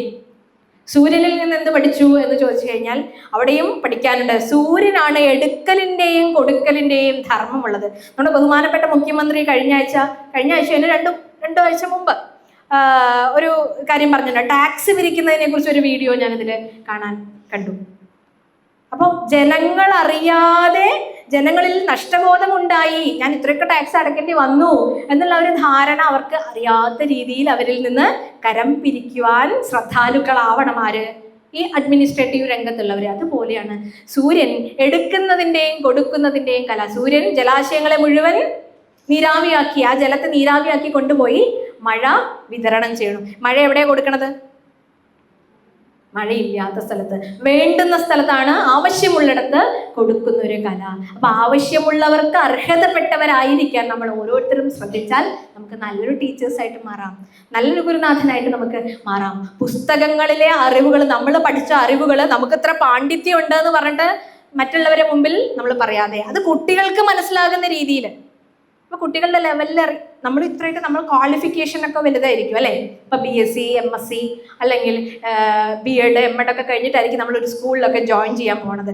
അപ്പൊ അവിടെ എത്തിയിട്ട് ആ കുട്ടികളോട് നമ്മൾ M.Ed പഠിച്ചതിൻ്റെ, നമ്മൾ PG ചെയ്തതിൻ്റെ ആ ഒരു ലെവലിൽ നിന്ന് സംസാരിക്കണോ, അതോ കുട്ടികളുടെ ആ നിലവാരത്തിലേക്ക് ഇറങ്ങി വന്ന് അവരോടൊപ്പം നമ്മൾ സംവദിക്കണോ? ഏതാണ് ഉചിതമാവുക? രണ്ടാമത് പറഞ്ഞത് അല്ലേ? അപ്പൊ സൂര്യനെ പോലെ എടുക്കുന്നതിൻ്റെയും കൊടുക്കുന്നതിൻ്റെയും ആവശ്യമുള്ളിടത്ത് വിതരണം ചെയ്യുന്നതിൻ്റെ ഒരു കല നമുക്ക് പഠിക്കാൻ സാധിച്ചാൽ അപ്പൊ സൂര്യനെ പോലെ നമുക്ക് ശോഭിക്കാം എന്നാണ് പറയുന്നത്. അടുത്തത് ഒരു ഉദാഹരണം പ്രാവിനെയാണ് ഗുരുവായിട്ട് പറയണത്. നമുക്ക് പെട്ടെന്ന് ഒരു ഓട്ടപ്രദക്ഷിണം നടത്താം. പ്രാവ് എങ്ങനെയാ ഗുരുവായിട്ട് മാറുക? ഒരു ദിവസം പ്രാവ് തൻ്റെ കുട്ടികൾക്ക് വേണ്ടി ഭക്ഷണം ശേഖരിക്കാൻ പോയി തിരിച്ചു വരുമ്പോഴാണ് ഒരു വേടൻ പ്രാവിൻ്റെ കുഞ്ഞുങ്ങളെയൊക്കെ വലയ്ക്കകത്താക്കിയിരിക്കണം. അപ്പോൾ അതിന് വിഷമം വന്നു. അതിന് കുട്ടികളെ പിരിഞ്ഞിരിക്കാൻ സാധിക്കില്ല, എന്തായാലും സങ്കടം ഉണ്ടാവും. അപ്പോൾ ആ പ്രാവ് വേടൻ്റെ അടുത്ത് സ്വയം സമർപ്പിത, അവിടെ എന്നെ കൂടെ കൊണ്ടുപോയിക്കോളൂ. അപ്പോൾ ഇത് ഗൃഹസ്ഥാശ്രമത്തിനത് കാണിക്കാൻ വേണ്ടിയിട്ടാണ്, ആധ്യാത്മിക ഭാഷയിലാണ് അത് ഉപയോഗിക്കുക. പക്ഷെ നമ്മൾ ക്ലാസ് റൂമിൽ എങ്ങനെയാണ് ഇതിനെ ഉപയോഗിക്കുക? അമിതമായിട്ടുള്ള മമത, ഒരുപാട് അറ്റാച്ച്മെന്റ് നമ്മളെ ദുഃഖങ്ങളിൽ കൊണ്ടുചെന്ന് ചാടിക്കും. അതൊന്ന് ഊരിപ്പോരാൻ പറ്റില്ല. ഈ വല വിരിച്ചതുപോലെയാണ് നെറ്റ്വർക്ക് നമ്മുടെ ചുറ്റും പ്രവർത്തിച്ചുകൊണ്ടിരിക്കുന്നത്, അല്ലേ? എന്താ എപ്പോഴാ ആരാ ട്രാപ്പിലാവുക എന്നറിയില്ല. ഇതിനൊക്കെ നിന്ന് കൊടുത്തിട്ട് അതിൽ ഊരിപ്പോരാൻ പറ്റാത്ത വിധത്തിൽ നമ്മൾ കുടുങ്ങിപ്പോകുന്ന ഈ പ്രാവിന്റെ അവസ്ഥ നമുക്ക് വരാതിരിക്കണമെങ്കിൽ ഇതിനെ തിരിച്ചറിഞ്ഞ് നമ്മൾ ജീവിക്കുക എന്നുള്ളത്. പല പ്രിക്വേഷൻസും എടുത്ത് ഈ ലോകം മുഴുവൻ നല്ലതല്ല, എനിക്ക് ഈ സമൂഹത്തിൽ എങ്ങനെ ജീവിക്കാൻ പറ്റില്ല എന്ന് പറഞ്ഞ് നമുക്ക് വീട്ടിലിരിക്കാൻ പറ്റില്ല. ഈ പൊല്യൂട്ടഡ് ആയിട്ടുള്ള എൻവറോൺമെന്റിൽ കൂടെ നമ്മൾ നടന്ന് ശീലിക്കുകയേ നമുക്ക് വഴിയുള്ളൂ. അതിന് നമ്മൾ മാർഗദർശികളാക്കാൻ പറ്റുന്ന കുറേ ഉദാഹരണങ്ങളാണ് ഈ 24 ഗുരുക്കന്മാര്. ഈ 24 ഇതിൽ ഒതുങ്ങുന്നില്ല, 24 അധികം, അല്ലെങ്കിൽ അതിന്റെ മൾട്ടിപ്പിൾ ഒക്കെ എടുത്താൽ നമുക്ക് ധാരാളം ഗുരുക്കന്മാരെ നമ്മുടെ ജീവിതത്തിൽ കാണാനായിട്ട് സാധിക്കും. അപ്പോൾ എല്ലാത്തിനോടും ഒരു അനാസക്തി, ഒരു അറ്റാച്ച്മെന്റ് ആവാം, പക്ഷേ അത് നമ്മളുടെ ബന്ധമാവരുത് എന്നുള്ള രീതിയിലാണ്. പല കുട്ടികളും, ഇപ്പോൾ എനിക്കൊരു ടീച്ചറുടെ കാര്യം അറിയാം. അതായത് അവർക്ക് ഭർത്താവും 2 കുട്ടികളൊക്കെ ഉണ്ട്. പക്ഷെ ക്ലാസ്സിലെ ഒരു കുട്ടിയോട് അമിതമായ വാത്സല്യം അവനെ മകനായിട്ട് കണ്ടു, അങ്ങനെ ഇഷ്ടമായി, അവനെ കൂടുതൽ ലാളിച്ചു. അവൻ ആരുമില്ല എന്നുള്ള ആ ഒരു ചിന്തയൊക്കെ ടീച്ചർക്ക് വല്ലാത്തൊരു വിഷമം ഉണ്ടാക്കി. അവനെ സ്വന്തം മകനായിട്ട് അവൻ്റെ ഒപ്പം ഭക്ഷണം കഴിക്കുള്ളൂ, അവനെ വീട്ടിൽ കൊണ്ടുവന്നാക്കും, ഇങ്ങനെയൊക്കെ ചെയ്ത് അവൻ്റെ ഒരു ടേക്ക് കെയർ മുഴുവൻ ടീച്ചർ ചെയ്ത് അവസാനം 1 വർഷം കഴിഞ്ഞപ്പോൾ ടീച്ചർ സ്വന്തം കുടുംബം ഉപേക്ഷിച്ച് ഈ കുട്ടിയോടൊപ്പം പോയി എന്നാണ്. ഒന്ന് ആലോചിച്ച് നോക്കൂ. ഇങ്ങനെ പല പല പല പല കാര്യങ്ങളും നമ്മുടെ ചുറ്റും നടന്നുകൊണ്ടിരിക്കുന്നു. അപ്പം അമിതമായ മമത, അതിനടിപ്പെട്ട് ഇങ്ങനെയൊന്നും ചെയ്യുന്നവരാവരുത് എന്ന് നമ്മളെ പഠിപ്പിക്കുന്ന പല ഘടകങ്ങളും നമ്മുടെ ചുറ്റിനുമുണ്ട് എന്നുള്ളതാണ്. ഇനി അടുത്തതാണ് ഒരു പെരുമ്പാമ്പ് എങ്ങനെയാ ഗുരുവാവുക? ഇതൊക്കെ കൊണ്ടുവന്നുണ്ട്. എല്ലാ ജീവജാലങ്ങളെയും ഇവിടെ ഉൾപ്പെടുത്തിയിട്ടാണ് നമ്മൾ ഈ ടെക്സ്റ്റ് നമ്മളോട് സംവദിക്കുന്നത്. പെരുമ്പാമ്പ് ഇര തേടി പോണതായിട്ട് ആരും കണ്ടിട്ടില്ല. പെരുമ്പാമ്പിന്റെ അടുത്തേക്ക് ഓരോ ഇര വന്ന് ചേരുകയാണ്. ഒരു ദിവസം നോക്കുമ്പോൾ പെരുമ്പാമ്പ് ഇങ്ങനെ ഇരിക്കണു. അപ്പോഴാണ് അവധൂതം നോക്കുമ്പോഴുണ്ട്, കുഴിമടിയൻ, ഒരു പണിയും ചെയ്യാൻ വയ്യ, ഇങ്ങനെ ഇരിക്കണമെന്ന് വിചാരിച്ചു. പക്ഷെ അടുത്ത ക്ഷണത്തിൽ ഒരു മുയൽ വന്ന് പെരുമ്പാമ്പിന്റെ വായിലോട്ട് കയറി പോകുന്നത് കാണാൻ സാധിക്കുന്നു. അതെങ്ങനെയാ പണിയെടുക്കാണ്ട് ഈ ഭക്ഷണം കഴിക്കാൻ പറ്റിയേ എന്നാണ് ആദ്യം നമ്മൾ ഇതിന്റെ അക്ഷരാർത്ഥം ചിന്തിക്കുക. അങ്ങനെയല്ല ഇതിന്റെ അർത്ഥം. എതിർച്ചാലാഭ സന്തുഷ്ട. ഈ പ്രകൃതി നമുക്ക് എന്താണോ തരാൻ പുറപ്പെട്ടിരിക്കുന്നത് അത് തരും. അതിനു വേണ്ടി ക്ഷമയോടെയുള്ള കാത്തിരിപ്പാണ്. ഭക്ഷണം വേട്ടയാടി പിടിക്കാൻ പോവാത്തത് കൊണ്ട് ഒരു പെരുമ്പാമ്പും ഇന്നുവരെ പട്ടിണി കിടന്ന് ചത്തിട്ടില്ല. അതിന് ഇര ആര് കൊണ്ടുവന്ന് കൊടുക്കും? പ്രകൃതി. അതിലൊരു വിശ്വാസമുണ്ട്, ഒരു സമർപ്പണമുണ്ട്. നമുക്ക് അമ്മയിൽ വിശ്വാസമില്ലേ? അച്ഛനിൽ വിശ്വാസമില്ലേ? നമ്മളെ പഠിപ്പിക്കുന്ന അധ്യാപകരിൽ വിശ്വാസമില്ലേ? നമ്മൾ പഠിക്കുന്ന പാഠപുസ്തകങ്ങളിൽ വിശ്വാസമില്ലേ? ഇതിലൊക്കെ വിശ്വസിച്ചാലേ നമുക്ക് അതിൻ്റെ റിസൾട്ട് കിട്ടുള്ളൂ. അപ്പം അതാണ് ആത്യന്തികമായിട്ട് നമ്മൾ ചെയ്യേണ്ടത്. അപ്പോൾ ഓരോ കുട്ടികളും നമ്മളെ വിശ്വസിച്ച്, അവരുടെ മാതാപിതാക്കൾ നമ്മളെ വിശ്വസിച്ചിട്ടാണ് അവരെ മോൾഡ് ചെയ്യാൻ നമ്മുടെ കയ്യിൽ കൊണ്ടുതരുന്നത്. അപ്പം അതിൻ്റെ ശ്രദ്ധ നമ്മൾ ആ കുട്ടികളിലും ചെലുത്തിയാൽ മാത്രമാണ് ഇതിനെയൊക്കെ ഉപയോഗിക്കാൻ നമുക്ക് സാധിക്കുകയുള്ളൂ. പക്ഷെ എന്ത് ചെയ്യുമ്പോഴും ഒരു പ്രൊഫഷണൽ ബൗണ്ടറി അതിന് ആവശ്യമാണ്, ഒരു പ്രൊഫഷണൽ എത്തിക്സ് അതിനാവശ്യമാണ് എന്നുള്ള രീതിയിൽ മുന്നോട്ട് പോകാൻ സാധിക്കണം. ഇനി അടുത്ത ഒരു കാര്യമാണ് സമുദ്രം. നമ്മൾ ഓടിച്ചു പോകുന്നത് നമ്മുടെ സമയം കഴിയാറായതുകൊണ്ടാണ്. സമുദ്രത്തിൽ നിന്നിപ്പോൾ നമുക്ക് എന്താ പഠിക്കാനുള്ളത്? എല്ലാവരും ബീച്ചൊക്കെ കാണാൻ പോകും. ഇപ്പോൾ നമ്മൾ ടൂർ പോകുമ്പോൾ നമ്മളുടെ സ്കൂളിൻ്റെയോ കോളേജിൻ്റെയോ ഒക്കെ ഭാഗമായി നമ്മൾ ടൂർ പോകുമ്പോൾ ഒരുപാട് ബീച്ചിലൊക്കെ നമ്മൾ പോയിട്ടുണ്ട്. പക്ഷേ ഈ സമുദ്രം കാണുമ്പോൾ നമുക്ക് അതിനെ അധ്യാപകനാക്കാൻ തോന്നിയിട്ടുണ്ടോ? പുഴയിലെ വെള്ളമൊക്കെ സമുദ്രത്തിൽ ചെന്ന് ചേരുന്നു എന്ന് കേട്ടിട്ടുണ്ട്. ഈ പുഴവെള്ളം വന്ന് നിറഞ്ഞ് സമുദ്രം കരകവിഞ്ഞ് ഒഴുകിയിട്ടുണ്ടോ? സമുദ്രത്തിൽ വെള്ളപ്പൊക്കം ഉണ്ടായിട്ടുണ്ടോ? ഇല്ല. അതുകൊണ്ട് സമുദ്രത്തിനെ പറയാൻ സാധിക്കുന്ന ഒരു വാക്കാണ് സമുദ്രൈവ ഗംഭീര. സമുദ്രം പോലെ ആയിരിക്കണം അത്രേ നമ്മളുടെ ഭാവം. എന്ത് വന്നാലും കുലുങ്ങില്ല. എത്ര പുഴയും എത്ര വെള്ളവും വന്നു കഴിഞ്ഞാലും നിറഞ്ഞു കവിഞ്ഞ് ബുദ്ധിമുട്ടുണ്ടാക്കാത്ത രക്തം. ഈ ഫ്ലഡിനെയൊക്കെ ഒന്ന് വെച്ച് ഇതിനെ കണക്ട് ചെയ്യരുത് കേട്ടോ, അത് വേറെ ഒരു കോണ്ടെക്സ്റ്റ് തന്നെയാണ്. അത് നമ്മൾ ചെയ്യുന്നത് നമുക്ക് വിനയായി വരുന്നതാണ്. അപ്പൊ ഇങ്ങനെ ഒരു ഭാവം നമുക്ക് അവകാശപ്പെടാൻ സാധിക്കണം. ഇപ്പൊ രാമായണമൊക്കെ അതിൽ ശ്രീരാമൻ എന്ന് പറയുന്നൊരു ഒരു ക്യാരക്ടർ ഉണ്ട് അല്ലേ. ശ്രീരാമൻ അങ്ങനെയാണ്. നാളെ അച്ഛൻ പറഞ്ഞു, നാളെ നിന്നെ രാജാവായി വാഴിക്കാൻ പോവാണ്, നിന്റെ പട്ടാഭിഷേകമാണ്, റെഡി ആയിക്കോളൂ എന്ന് പറഞ്ഞു. ശരി എന്ന് പറഞ്ഞ് വന്നു. അതിന് വേണ്ടിയിട്ടുള്ള കാര്യങ്ങളൊക്കെ ചെയ്യുമ്പോൾ അതേ രാത്രി അവസാനിക്കും മുമ്പ് തന്നെ അച്ഛൻ ഒന്നുകൂടി വിളിപ്പിക്കുകയാണ്. അവിടെ അച്ഛനല്ല സംസാരിക്കുന്നത്, ചിറ്റമ്മയാണ് സംസാരിക്കുന്നത്. കൈകേയി എന്ന് പറയുന്ന ഒരു ക്യാരക്ടർ. കൈകേയി പറഞ്ഞു, നിനക്ക് രാജ്യമില്ല എന്ന് മാത്രമല്ല, നീ എവിടേക്ക് പോകണം? കാട്ടിലേക്ക് പോകണം. ആ ഒരു കംഫേർട്ട് സോണിൽ നിന്ന് എവിടേക്കാ പോണത്? കൊടും കാട്ടിലേക്കാണ് പോകുന്നത്. അവിടെയും ശ്രീരാമന് ഒരു കുലുക്കമില്ല. എനിക്ക് അർഹതപ്പെട്ട രാജ്യം എന്നെ എന്തിനു നിഷേധിക്കുന്നു എന്ന് പറഞ്ഞ് വേണമെങ്കിൽ കയർക്കാനുള്ള ശാസ്ത്രമതം ഉണ്ടായിരുന്നു, സംവിധാനങ്ങൾ ഉണ്ടായിരുന്നു. അച്ഛനെ വാളെടുത്ത് വെട്ടാൻ പോയ ഒരാളും അവിടെ ഉണ്ടായിരുന്നു. പക്ഷേ ആ സാഹചര്യങ്ങളൊക്കെ ഇരിക്കലും എന്തു വന്നാലും എൻ്റെ ഭാവത്തിൽ ഒരു മാറ്റമില്ല എന്ന് പറഞ്ഞുകൊണ്ട് കുലുക്കമില്ലാതെ നിൽക്കാൻ പറ്റുമോ? നിങ്ങൾ ഈ സൈക്കോളജി പഠിക്കുമ്പോൾ പഠിക്കും ബയോളജിക്കൽ ഇൻസ്റ്റിങ്ക്റ്റ് എന്ന്, ജൈവചോദന. ഈ ജൈവചോദനയുടെ ഉപോൽപ്പന്നങ്ങളാണ് നമ്മളൊക്കെ അല്ലേ. പക്ഷേ ഈ ജൈവചോദനയെ മറികടക്കുന്ന ഒരാൾക്ക് മാത്രമേ ഈ ലോകത്തിൽ പ്രൊഡക്റ്റീവായിട്ട് ഇരിക്കാൻ പറ്റുള്ളൂ. എന്തെങ്കിലും കോൺട്രിബ്യൂട്ട് ചെയ്യാൻ പറ്റണമെങ്കിൽ ഈ ബയോളജിക്കൽ ഇൻസ്റ്റിങ്ക്റ്റിനെ നമ്മൾ മറികടന്നേ സാധിക്കുള്ളൂ. അതെങ്ങനെയാണ് സാധിക്കുക എന്ന് ചോദിച്ചു കഴിഞ്ഞാൽ, നമ്മുടെ എല്ലാം സാറ്റിസ്ഫൈഡ് ആയിട്ട് ഇങ്ങനെ പതുക്കെ പതുക്കെ ഓരോ കംഫർട്ട് സോണും ബ്രേക്ക് ചെയ്ത്, ഓരോ ഷെല്ലും ബ്രേക്ക് ചെയ്ത് അതിൽ നിന്നൊക്കെ നമ്മൾ പുറത്ത് പോകണം. ഈ എബ്രഹാം മാസ്ലോ എന്ന് പറയുന്ന ഒരു ശാസ്ത്രജ്ഞൻ്റെ ഈ ഹൈറാർക്കി ഓഫ് നീഡ്സ് എന്ന് പറയുന്ന അല്ലേ, ആവശ്യങ്ങളുടെ ശ്രേണി എന്ന് പറഞ്ഞിട്ട് നിങ്ങൾ പഠിച്ചിട്ടുണ്ടാവും അല്ലേ. ആദ്യം ഫിസിയോളജിക്കൽ നീഡ്സ് ആണ്, ഫുഡ്, ഷെൽട്ടർ, അങ്ങനെയുള്ള കാര്യങ്ങൾ. അത് കഴിഞ്ഞ് അടുത്ത സ്റ്റെപ്പ് എന്താ? സെൽഫ് എസ്റ്റീമോ? അത് കുറച്ചുകൂടി കഴിഞ്ഞിട്ടല്ലേ. സേഫ്റ്റി നീഡ്സ് അല്ലേ. നമുക്ക് സുരക്ഷിതത്വം എന്ന് പറയുന്ന ഒരു സംഗതി ഉണ്ടെങ്കിൽ അത് അനുഭവിച്ച് അതിലൂടെ നമ്മൾ മറികടക്കുന്നു. അടുത്ത സ്റ്റെപ്പ് എന്താ? നമ്മളൊരു ഫാമിലിയുടെ, അല്ലെങ്കിൽ വിശ്വകുടുംബത്തിന്റെ, അല്ലെങ്കിൽ നമ്മൾ ഈ ഒരു കമ്മ്യൂണിറ്റിയുടെ ഭാഗമാണെന്ന് പറഞ്ഞാൽ അതിൽ നിന്നും ഒരു ഊർജ്ജം നമുക്ക് കിട്ടുന്നു. അത് കഴിഞ്ഞിട്ടുള്ള ഒരു അഭിമാനം, ഞാൻ ഇന്ന ആളാണ് സമൂഹത്തിൽ, എനിക്കൊരു വ്യക്തിത്വം ഉണ്ട് എന്നൊക്കെ തിരിച്ചറിയുമ്പോഴാണ് എസ്റ്റീമിലേക്ക് വരുന്നത്. അതൊക്കെ മറികടന്ന് അതൊക്കെ അതിൻ്റെ പൂർത്തീകരണത്തിൽ തന്നെ അനുഭവിച്ചു പോയ ഒരാൾക്ക് മാത്രമാണ് സെൽഫ് ആക്ച്വലൈസേഷൻ എന്ന് പറയുന്നത്. നമ്മളെയൊക്കെ മനസ്സിൽ ഞാനൊക്കെ ധരിച്ചിരുന്നത് ഇവിടുന്നൊക്കെ ഇതൊക്കെ വിട്ട്, വീടും കൂടിയൊക്കെ വിട്ട് ഹിമാലയത്തിൽ പോയി തപസ്സിരിക്കുന്നവർക്ക് മാത്രമാണ് ഈ ആത്മസാക്ഷാത്കാരവും സെൽഫ് ആക്ച്വലൈസേഷനും ഒക്കെ ഉള്ളൂ എന്ന് ധരിച്ചിരുന്ന ഒരു കാലഘട്ടത്തിൽ നിന്നും വളരെ മനോഹരമായിട്ട് നിങ്ങൾക്ക് പഠിക്കാനുള്ള ഒരു സൈക്കോളജി, ഇതൊക്കെ കൃത്യമായിട്ട് ഈ ജൈവചോദനകൾ അനുഭവിക്കാതെ, അതിനെ മറികടക്കാതെ, അതിൻ്റെ പാരമ്യതയിൽ അനുഭവിക്കാത്ത കുട്ടികളാണ് വളർന്നു വരുമ്പോൾ ക്രിമിനൽ ബുദ്ധിയോടുകൂടി പ്രവർത്തിക്കുന്നത്, വഴിപിഴച്ചു പോകുന്നത്. ഇപ്പൊ നമുക്കൊരു ഉദാഹരണം പറയാം, ഗോവിന്ദചാമിയെ തന്നെ എക്സാമ്പിൾ എടുത്താൽ മതി അല്ലേ. വേറെ ഒന്നും ഓർമ്മ വരണില്ല. അതിനേക്കാൾ ക്രൂരന്മാരായ എത്രയോ ആളുകളുണ്ട്. ഈ ജൈവചോദനകളെ അതിൻ്റെ മര്യാദയ്ക്ക് അനുഭവിച്ച് അതിൻ്റെ ഉദാത്തമായ രീതിയിലൊക്കെ ഈ ശ്രേണി കൃത്യമാകാത്തത് കൊണ്ടാണ് പുറത്ത് എന്തായിട്ട് മാറിയത്? ഒരു ക്രിമിനലായിട്ട് മാറിയത്, ഒരു പ്രശ്നക്കാരനായിട്ട് മാറിയത്. അപ്പോൾ ഇതെങ്ങനെയാണ് നമുക്ക് എല്ലാ കുട്ടികൾക്കും വിതരണം ചെയ്യാൻ പറ്റുക? ചിലരുടെ ഫാമിലിയിൽ നിന്ന് ഇതൊന്നും കിട്ടിയിട്ടുണ്ടാവില്ല. അപ്പം നമ്മൾ ആസ് എ ടീച്ചർ, ഗൈഡ്, നമ്മൾ ഈ കുട്ടികളുടെ ജൈവചോദനകൾ എന്താണെന്ന് കണ്ടുപിടിക്കണം. ചിലർക്ക് ഓരോരുത്തർക്ക് ഓരോ വീക്ക്നെസ് ആയിരിക്കും. അതിനെ മറികടക്കാനുള്ള ശരിയായ പാഠങ്ങൾ ആ കുട്ടികളെ ചൂണ്ടിക്കാണിക്കുമ്പോഴാണ് അവർ ഈ പറഞ്ഞ ഗോളൊക്കെ അച്ചീവ് ചെയ്യുള്ളൂ.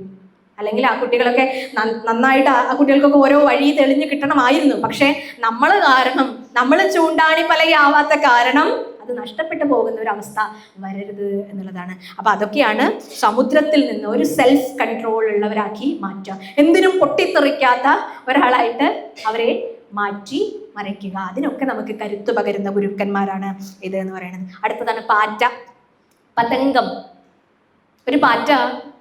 ഒരു പാറ്റയല്ല, അനേകായിരം പാറ്റകൾ ഒരു ഇരുട്ട് മുറിയിൽ ഒരു വിളക്ക് കൊളുത്തി വെച്ച് കഴിഞ്ഞാൽ, അല്ലെങ്കിൽ ഒരു ട്യൂബ് മാത്രം കത്തുകയാണെങ്കിൽ അനേകായിരം പാറ്റകൾ ഈ മഴക്കാലത്ത് അല്ലേ അതൊക്കെ കഴിഞ്ഞാൽ കയറി വരും. വിളക്കിലാണെങ്കിൽ അതിൻ്റെ ചിറക് കരിഞ്ഞ് അതൊക്കെ ചത്തുപോകും. അപ്പോൾ ഇതിലൊക്കെ ആകൃഷ്ടരായി, ഇന്നത്തെ ഒരു സ്വാഭാവികമായിട്ട് ഈ ഭോഗങ്ങളിലൊക്കെ ആകൃഷ്ടരായി അത് വേണം ഇത് വേണം അത് വേണം എന്ന് പറഞ്ഞ് അതിൻ്റെ പിന്നാലെ മാത്രം സഞ്ചരിച്ചു കൊണ്ടിരിക്കുന്നവരായിട്ട് മാറുമ്പോൾ നമ്മൾ ആ കുട്ടികൾക്ക് ഒരു ഇരുത്തം വരുന്നവരായിട്ട് അവരെ മാറ്റണം. പാറ്റകളിൽ നിന്ന് ഈ ഒരു പ്രൊഫഷണൽ എത്തിക്സ് കൊണ്ട് മാത്രം, ഒരു ധാർമ്മികത കൊണ്ട് മാത്രമാണ് നമുക്ക് ഈ കുട്ടികളെ ഈ ഒരു രീതിയിൽ നിന്ന്, അഗ്നിയിൽ ശലഭങ്ങൾ പോയിട്ട് ചാടനം കണ്ടു കഴിഞ്ഞ് കഴിഞ്ഞാൽ ആ കുട്ടികൾക്ക് അത് മനസ്സിലാവണം എന്നില്ല.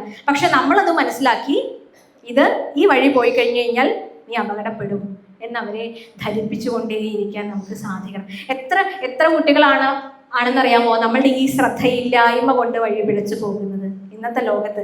അപ്പം അതിന് വഴി വെക്കാത്തവരായി ഒരു ഗൈഡായി നമുക്ക് മാറാൻ സാധിക്കണം. അത് അടുത്തതാണ് തേനീച്ച, മധുകൃത്ത്.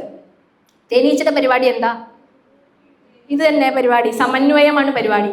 വിവിധ പൂവുകളിൽ നിന്ന്, ഒരു പൂവിൽ നിന്നല്ല, അനേകം വ്യത്യസ്ത തരം പൂക്കളിൽ നിന്ന് തേനൊക്കെ ശേഖരിച്ചു വന്ന് അത് തൻ്റെ കൂട്ടിൽ വെച്ചിട്ട് വ്യത്യസ്ത പൂക്കളിൽ നിന്ന് എടുത്ത് വേറെ വേറെ ഡപ്പയിലാക്കി വെക്കില്ല. അതെന്ത് ചെയ്യും? ഇതിനെല്ലാത്തിനെയും സമന്വയിപ്പിക്കും. സാരഗ്രാഹി. ഇപ്പോൾ 1.5 മണിക്കൂർ 2 മണിക്കൂർ എത്രയൊക്കെ സെഷനാണ് ക്ലാസ്സിൽ, ഓരോരോ പീരീഡിൽ എന്തൊക്കെയോ കേൾക്കണു. പക്ഷേ ഇതൊക്കെ ടീച്ചേഴ്സിൻ്റെ വാക്കുകളായിട്ട് അവിടെ ഇരുന്ന് കഴിഞ്ഞാൽ ഒരു കാര്യമില്ല. ഇത് നമ്മളുടെ വാക്കുകളായിട്ട് നമ്മളുടെ ക്രിയേഷൻ അതിലൂടെ കൂട്ടിച്ചേർക്കുമ്പോൾ മാത്രമാണ്. എന്തോ ഒരു കെമിക്കലും കൂടി യൂസ് ചെയ്തിട്ട്, അതിൻ്റെ ശരീരത്തിൽ നിന്ന് വരുന്ന ഒരു കെമിക്കൽ കൂടി യൂസ് ചെയ്തിട്ടാണ് അതെന്തായിട്ട് മാറുക? തേനായിട്ട് മാറുന്നത് അല്ലേ? പൂക്കളിൽ നിന്നാണെങ്കിൽ നമുക്ക് ഡയറക്റ്റ് കളക്ട് ചെയ്തുകൂടെ? അപ്പോൾ ആ ഒരു സാരഗ്രാഹി ആയിരിക്കാൻ, അതിൻ്റെ സമ്മറി മാത്രം സ്വീകരിക്കാൻ, ഇപ്പം എത്രയോ എന്തൊക്കെയോ പറഞ്ഞു, അതിൻ്റെ സമ്മപ്പ് നമുക്കെടുക്കാൻ സാധിക്കുന്ന ആളായിട്ട് നമ്മൾ മാറുമ്പോഴാണ് തേനീച്ചകളായിട്ട് കുട്ടികളെ മാറ്റാൻ നമുക്ക് സാധിക്കുക എന്നുള്ളതാണ്. പിന്നെ വെറുതെ തേൻ കൂട്ടി കൂട്ടി വെക്കരുത്. നമ്മുടെ ജീവിതത്തിൽ വലിയ പാഠവും ഇതിൻ്റെ പുറകിലുണ്ട്. അതൊന്ന് പറയാൻ ഇവിടെ സമയമില്ലാത്തത് കൊണ്ടാണ്. തേൻ കൂട്ടി കൂട്ടി വെച്ച തേനീച്ചയുടെ ഗതി എന്താ? അത് കൂട് വിട്ട് എവിടെയെങ്കിലും പുറത്തു പോയാൽ, അല്ലെങ്കിൽ അതിനെ കരിച്ച മറ്റു മനുഷ്യന്മാരെ, സമർത്ഥരായ ആളുകൾ തേന് സ്വയം എടുത്ത് ഭക്ഷിക്കും. അപ്പോൾ ഒന്നും കൂട്ടി വെക്കരുത്. ഈ പിടിച്ചു വെക്കലിനെയൊക്കെ ഒന്ന് വിട്ടുകൊടുക്കുന്നവരായിട്ട് നമ്മൾ ജീവിതത്തിൽ മാറണമെന്നൊരു പാഠവും അതിലൂടെ ഉണ്ട്. അപ്പം ഇനിയൊക്കെ നിങ്ങൾ കണ്ടെത്താം. ഇനി അടുത്തത് ആന. ആന എങ്ങനെയാണ് നമ്മുടെ അധ്യാപനവുമായി നമുക്ക് ബന്ധപ്പെടുത്താൻ സാധിക്കുക? ഗജം.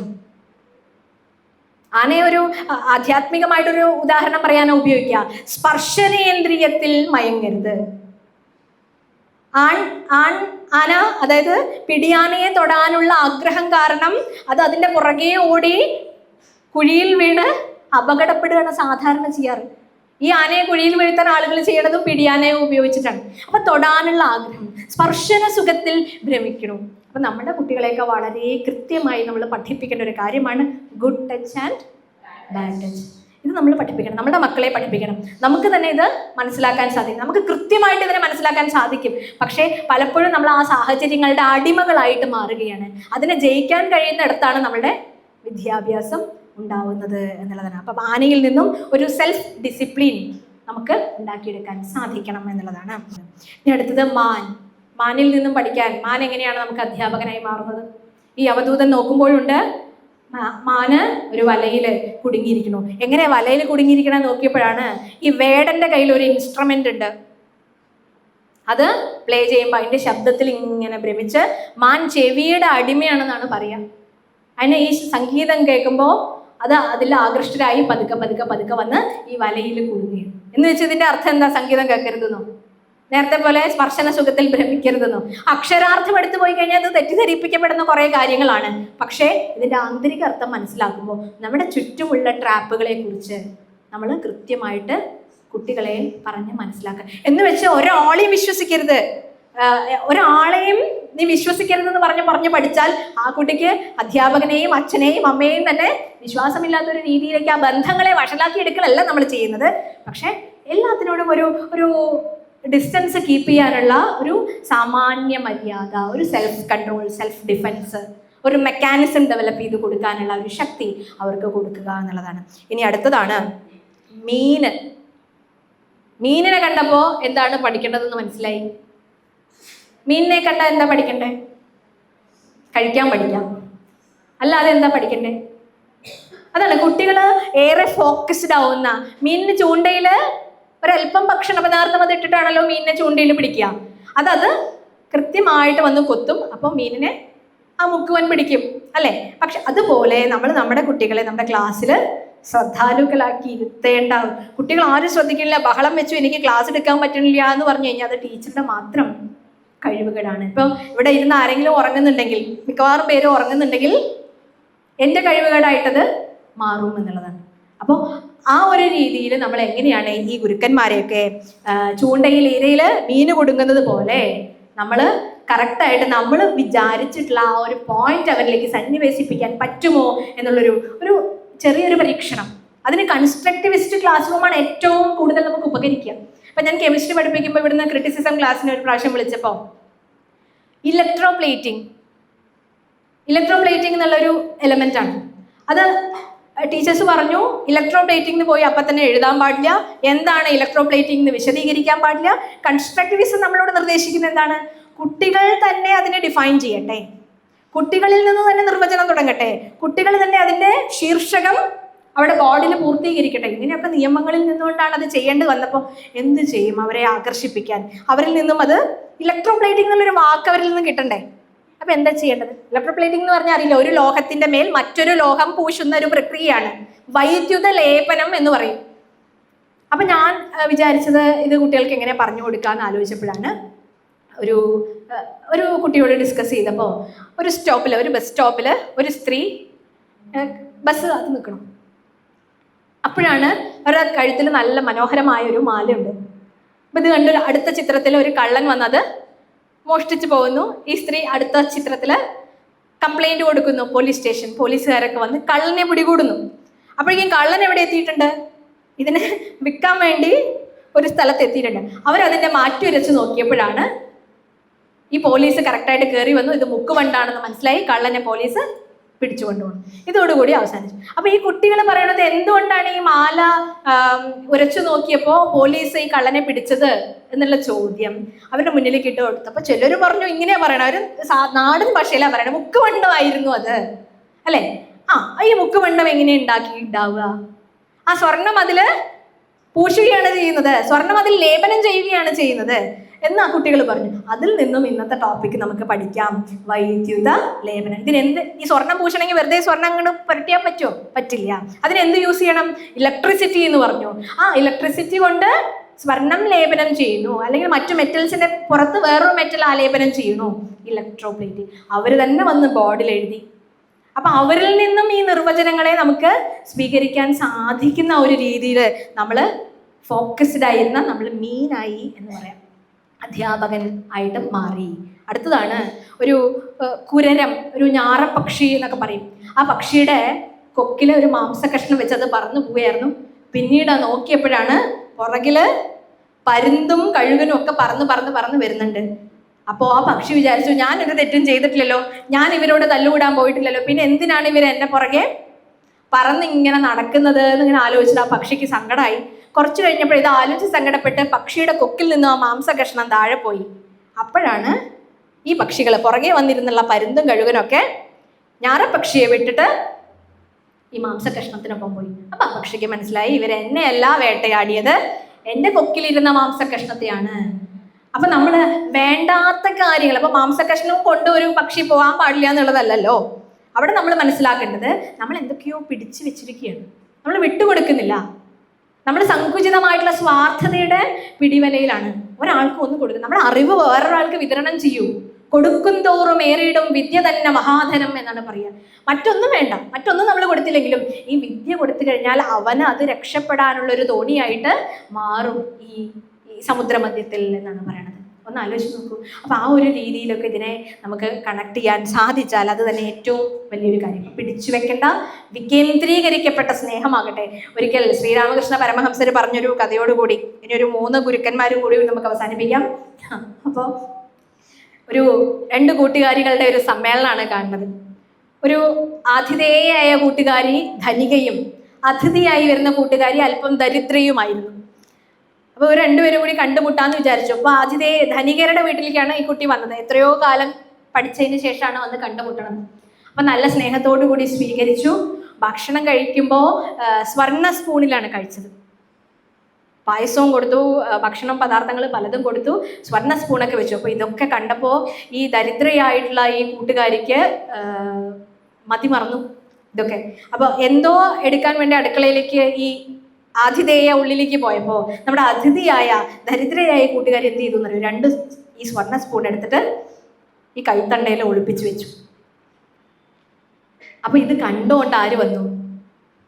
ആതിഥേയ വന്നു, ആ കൂട്ടുകാരി വന്നു. പക്ഷേ നീ അത് എടുത്തില്ലേ, അത് തിരിച്ചു വെക്കുക എന്ന് പറഞ്ഞു കഴിഞ്ഞാൽ എത്രത്തോളം ഹർട്ടിങ് ആയിരിക്കും ഒന്ന് ആലോചിച്ച് നോക്കൂ. ആ ബന്ധത്തെ തന്നെ അത് ബാധിക്കില്ലേ? അപ്പോൾ നല്ല വിവരമുള്ള ഒരാളായതുകൊണ്ട് ഈ ധനികയായ കൂട്ടുകാരിക്ക് അല്പം ബോധവും വിവരവും ഒക്കെ ഉള്ളത് കൊണ്ട് അവരെന്ത് ചെയ്തു? ആദ്യം പറഞ്ഞു, നമുക്ക് നൃത്തം ചെയ്താലോ എന്ന് ചോദിച്ചു. ഇപ്പം നമ്മളുടെ ക്ഷീണാക്കന്മാർ നമുക്ക് നൃത്തം ചെയ്താലോ ചോദിച്ചു. എനിക്ക് നൃത്തമൊന്നും ഇഷ്ടമല്ല, ഞാൻ നൃത്തത്തിന് വരില്ല എന്ന്, ഞാൻ ഡാൻസ് ചെയ്യാൻ വരില്ല എന്ന് ഈ കൂട്ടുകാരി പറഞ്ഞു. അല്ല, നമുക്ക് കുറച്ച് നേരം അല്പം നൃത്തം ചെയ്യാം. അങ്ങനെ നിർബന്ധിച്ച് ഈ സ്പൂണ് പോവോ എന്ന് പറഞ്ഞ് കൈയിളക്കാണ്ടൊക്കെ ആദ്യം നോക്കി. പക്ഷേ ഈ പാട്ടിൻ്റെ ഈരടികളിൽ മറന്ന് നന്നായി ചടുല താളങ്ങളായി. പിന്നെ നൃത്തത്തിൽ ഇവര് പരസ്പരം മറന്നു പോയപ്പോൾ ഈ സ്പൂണ് രണ്ടും കയ്യിൽ പിടിച്ച് വലിയൊരു സ്റ്റെപ്സ് ഒക്കെ വെച്ചപ്പോൾ ഈ സ്പൂണ് രണ്ടും താഴെ പോയി എന്നുള്ളതാണ്. അപ്പോൾ ആദ്യം ഈ ദരിദ്രയായ കൂട്ടുകാരി ചിരിച്ചു, ഇത് കണ്ട് പൊട്ടിച്ചിരിച്ചു മറ്റൊരു കൂട്ടുകാരി. അപ്പൊ നമ്മൾ പിടിച്ചു വെച്ചിട്ടുണ്ടെങ്കിൽ, നമ്മൾ എന്തെങ്കിലും സങ്കുചിതമായി വെച്ച്, നമ്മൾ സ്വാർത്ഥതയോടുകൂടി ഒളിപ്പിച്ച് വെച്ചിട്ടുണ്ടെങ്കിൽ വിട്ടുകൊടുക്കാനുള്ളൊരു മനോഭാവത്തിലാണ് സന്തോഷം. ഇപ്പൊ രണ്ടുപേർക്കും അവിടെ ആനന്ദം മാത്രമാണ് എന്നുള്ളതാണ്. ഈ ഒരു കല, ഈ ജീവിതത്തിന്റെ ഈ ഒരു സത്യം കുട്ടികളിലേക്ക് പ്രവേശിപ്പിക്കാൻ ശ്രമിക്കുന്നതിന് മുമ്പ് നമ്മൾ ഈ എലമെന്റ്സിനെയൊക്കെ ഒന്ന് ധ്യാനം ചെയ്യാൻ നമുക്ക് സാധിക്കണം എന്നുള്ളതാണ്. അടുത്തത് ഒരു കുട്ടിയാണ്, ഒരു അർഭകൻ എന്ന് പറയും. ഒരു ബാലനെ കണ്ട് നിങ്ങൾ പഠിക്കൂ, അത് നിങ്ങളുടെ ഗുരുവാണ് എന്നാണ് പറയുന്നത്. എങ്ങനെയാണ് ഒരു കുട്ടി നമ്മൾ ഗുരുവായിട്ട് മാറുക? കുട്ടി എങ്ങനെയാണ് ഗുരുവായിട്ട് മാറുക?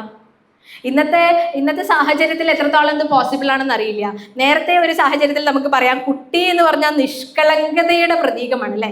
ചിലപ്പോൾ ചില കുട്ടികൾ വിത്തൗട്ട് ആയിട്ട് ഡ്രസ്സൊന്നും ഇടാതെ ഇങ്ങനെ നടക്കുന്നുണ്ടാവും.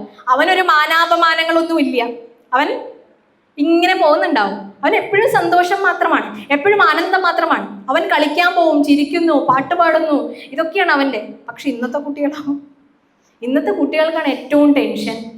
അവർക്ക് ഉത്തരവാദിത്വങ്ങളും ഭാരിച്ച ജോലികളുമാണ്. പണ്ടൊക്കെ കുട്ടിക്കാലം എന്ന് പറഞ്ഞാൽ നമുക്ക് ഓർക്കാൻ എന്തൊക്കെ ദാരിദ്ര്യവും പ്രതിസന്ധി ഉണ്ടെങ്കിലും കുട്ടിക്കാലം നമുക്കൊരു നൊസ്റ്റാൾജിയാണ്. പക്ഷെ ഇന്ന് അങ്ങനെ ഓർക്കാൻ പറ്റുമോ എന്ന് പോലും നമുക്കറിയില്ല. ടെൻഷൻസിൻ്റെയും വറീസിൻ്റെയും ഹോംവർക്കുകളുടെയും പുസ്തകഭാരത്തിൻ്റെയും ഒക്കെ കൂടാരമാണ്. യാന്ത്രികമായി യന്ത്രങ്ങളോട് മാത്രം ഇടപഴകി ഒരു തരത്തിലുള്ള മൂല്യവും സന്നിവേശിപ്പിക്കാത്ത ചില കുട്ടികളായിട്ട് ഇന്ന് മാറുകയാണ്.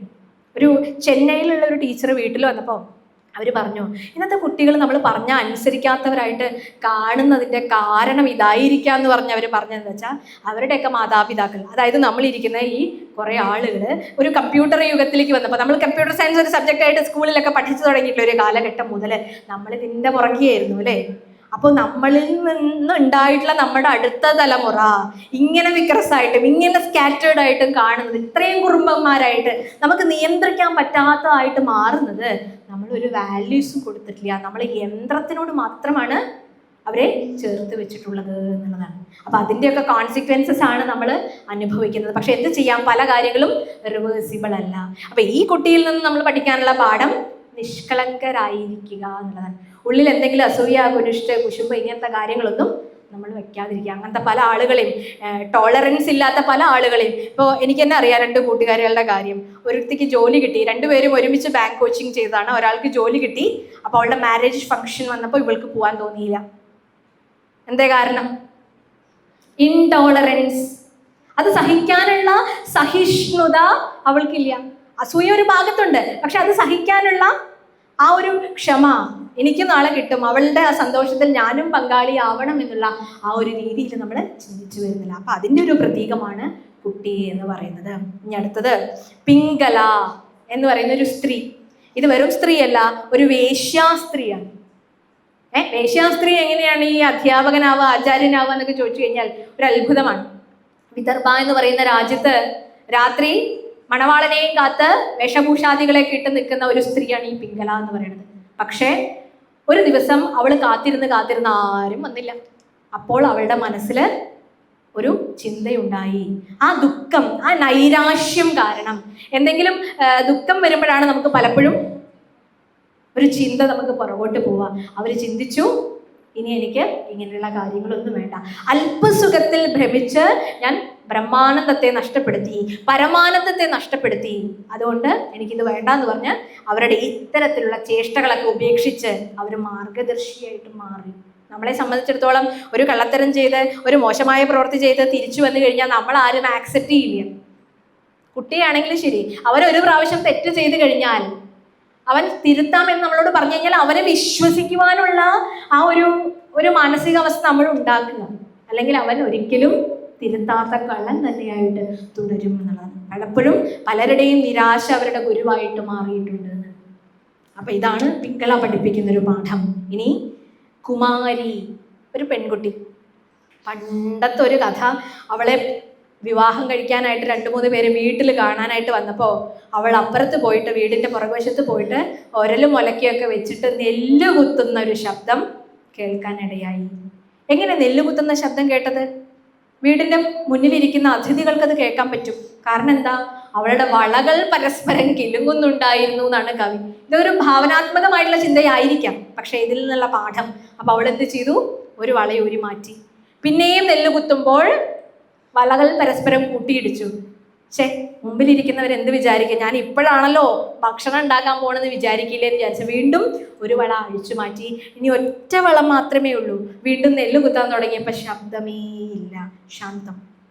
അപ്പോൾ പലപ്പോഴും നമ്മൾ ഒറ്റയ്ക്ക് ഇരിക്കുമ്പോൾ, ഏകാന്തതയിൽ ഇരിക്കുമ്പോൾ നമ്മളോട് പലരും നിങ്ങൾ ഇൻട്രോസ്പെക്ട് ചെയ്യാണോ എന്ന് ചോദിക്കും. നിങ്ങൾ ഇൻട്രോവേർട്ടാണോ ചോദിക്കും, അല്ലേ?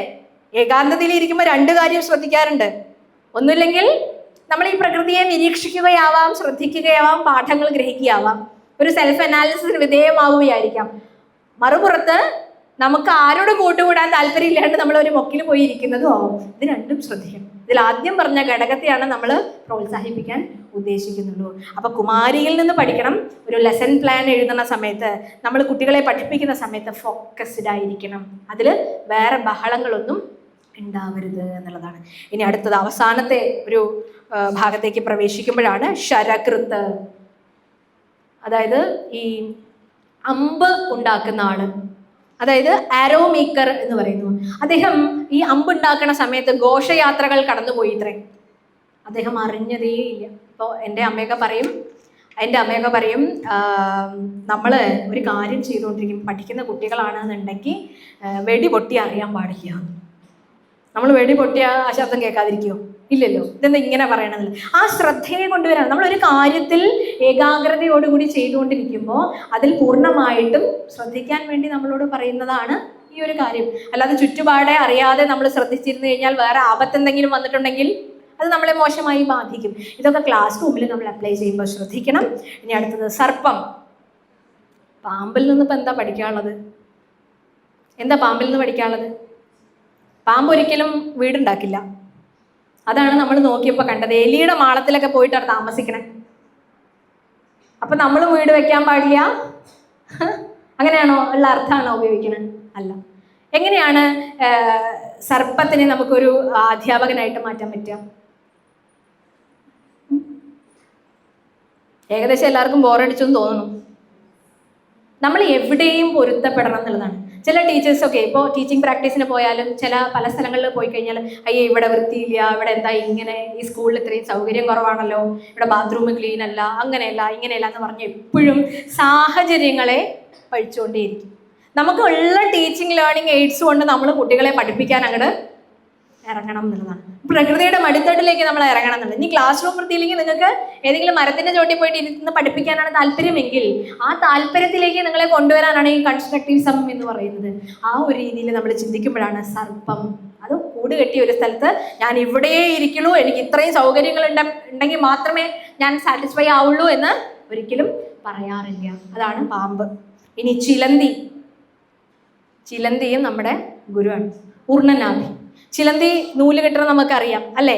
അതിൻ്റെ ഉള്ളിൽ നിന്ന് ഒരു പശ പോലെ ഒരു സംഗതി വരുന്നു, അത് നൂല് കെട്ടുന്നു. ഇനി ആവശ്യമില്ലാത്ത സമയത്താണെങ്കിൽ അതിനെ ഉൾവലിക്കാനും അതിന് സാധിക്കും. ഈ ചിലന്തി വലയുടെ ഏതെങ്കിലും ഒരു ഭാഗത്ത് തൊട്ട് കഴിഞ്ഞാൽ ആ ചിലന്തി വല ഒട്ടാകെ പ്രകമ്പനം കൊള്ളും, അതിനൊരു വൈബ്രേഷൻ മുഴുവനായിട്ടുണ്ടാവും. ഇനി ചിലന്തി ചത്തുപോവുകയാണെങ്കിലും ആ വലയിൽ തന്നെ ചത്ത് കിടക്കുന്നതായിട്ട് നമുക്ക് സാധിക്കും എന്നുള്ളത്. അപ്പം നമ്മൾ ഇതിന്ന് മനസ്സിലാക്കേണ്ട ഒരു കാര്യം എന്ന് വെച്ചാൽ നമ്മൾ ഇതൊക്കെ പരസ്പരം ബന്ധപ്പെട്ട് കിടക്കുന്നതാണ്. ഇത് പാരസ്പര്യത്തിൻ്റെയാണ് ഈ എഡ്യൂക്കേഷൻ എന്ന് പറയുന്നത്. കുട്ടികളും കേവലം അല്ലെങ്കിൽ അധ്യാപകരും മാത്രമല്ല, അതിന് ചുറ്റുമുള്ള ചുറ്റുപാടുകളും സാഹചര്യങ്ങളും ഒക്കെ നമ്മളെ സ്വാധീനിക്കും. ആ പരസ്പര പൂരകം ആയിട്ടുള്ള ആ ബന്ധത്തെ മനസ്സിലാക്കി കുട്ടികൾക്ക് പകർന്നു കൊടുക്കാൻ സാധിക്കണം. അതാണ് പൂർണ്ണനാഭി. ഇനി അടുത്തത് വേട്ടാളൻ. വേട്ടാളനോടുകൂടി ഈ 24 ഗുരുക്കന്മാര് അവസാനിക്കുകയാണ്. വേട്ടാളൻ എന്ന് പറയുമ്പോൾ കേട്ടിട്ടുണ്ടോ? വേട്ടാളനെ കേട്ടിട്ടില്ല? ബ്രഹ്മരന്യായം എന്നൊക്കെ പറഞ്ഞ് കേട്ടിട്ടുണ്ടോ? സുപേശകൃത്ത് എന്നൊക്കെയാണെന്ന് പറയാം. ഒന്ന് പറഞ്ഞാൽ നമുക്കറിയാം, ഈ വേട്ടാളൻ എന്ത് ചെയ്യുന്ന വെച്ച് കഴിഞ്ഞാൽ ഒരു പുഴുവിനെ പിടിച്ചോണ്ട് വരും. എന്നിട്ട് അത് ചുമരിലോ അതിന് പറ്റിയ ഒരു സ്ഥലത്തോ വെച്ചിട്ട് അതിൽ കൂട് കെട്ടും. മണ്ണുകൊണ്ട് കൂട് വൃത്തിയായിട്ട് കെട്ടും. അതിൽ ഈ പുഴു ഇരിക്കുന്നുണ്ടാവും. പിന്നെ കുറച്ച് നേരം കഴിഞ്ഞ് വന്നിട്ട് ഈ പുഴുവിനെ ഒന്ന് നോക്കും. ആര്? ഈ വേട്ടാളൻ. പുഴു പേടിക്കും, കാരണം കൊത്തി മുറിവേൽപ്പിച്ചിട്ടാണ് കൊണ്ടുവന്നിട്ട് ഇനി എന്നെ ഉപദ്രവിക്കാൻ വരണം. ഒരു കൊത്ത് വെച്ച് കൊടുക്കും. കുറച്ച് കഴിഞ്ഞ് വീണ്ടും വന്നൊരു കുത്തി വെച്ച് കൊടുക്കും. അപ്പൊ ഈ പുഴുവിനെ പേടിയാണ്. ഈ വേട്ടാളൻ എപ്പോൾ വരണോ എന്ന് ആര് നോക്കിയിരിക്കും? ഈ പുഴു നോക്കിയിരിക്കും. ഈ പുഴുവാണ് വേട്ടാളനെ ധ്യാനിച്ച് വേട്ടാളനെ വിചാരിച്ച് ആരുമായി മാറുന്നത്? പുതിയൊരു വേട്ടാളനായിട്ട് മാറുന്നത്. ഇത് ക്ലാസ് റൂമിൽ നമുക്ക് എങ്ങനെ ഉപയോഗിക്കാൻ പറ്റും? ക്ലാസ് റൂമിൽ എങ്ങനെ നമുക്ക് ഇതിനെ ഉപയോഗിക്കാനായിട്ട് സാധിക്കും? ഇത് നിങ്ങൾക്കുള്ള ഒരു ഹോംവർക്കാണ്. ഒന്നില്ലെങ്കിൽ ഇപ്പം പറയാം, അല്ലെങ്കിൽ നിങ്ങൾക്ക് കണ്ടെത്താം. വേട്ടാളൻ, പുഴു വേട്ടാളനെ ധ്യാനിച്ച് മറ്റൊരു വേട്ടാളനായിട്ട് മാറുന്നത് പോലെ ഇപ്പോൾ ലാർവ, പ്യൂപ്പ എന്നൊക്കെ കേട്ടിട്ടില്ലേ? പൂമ്പാറ്റയുടെ ജനനത്തിന്റെ ഓരോ ഘട്ടങ്ങള്.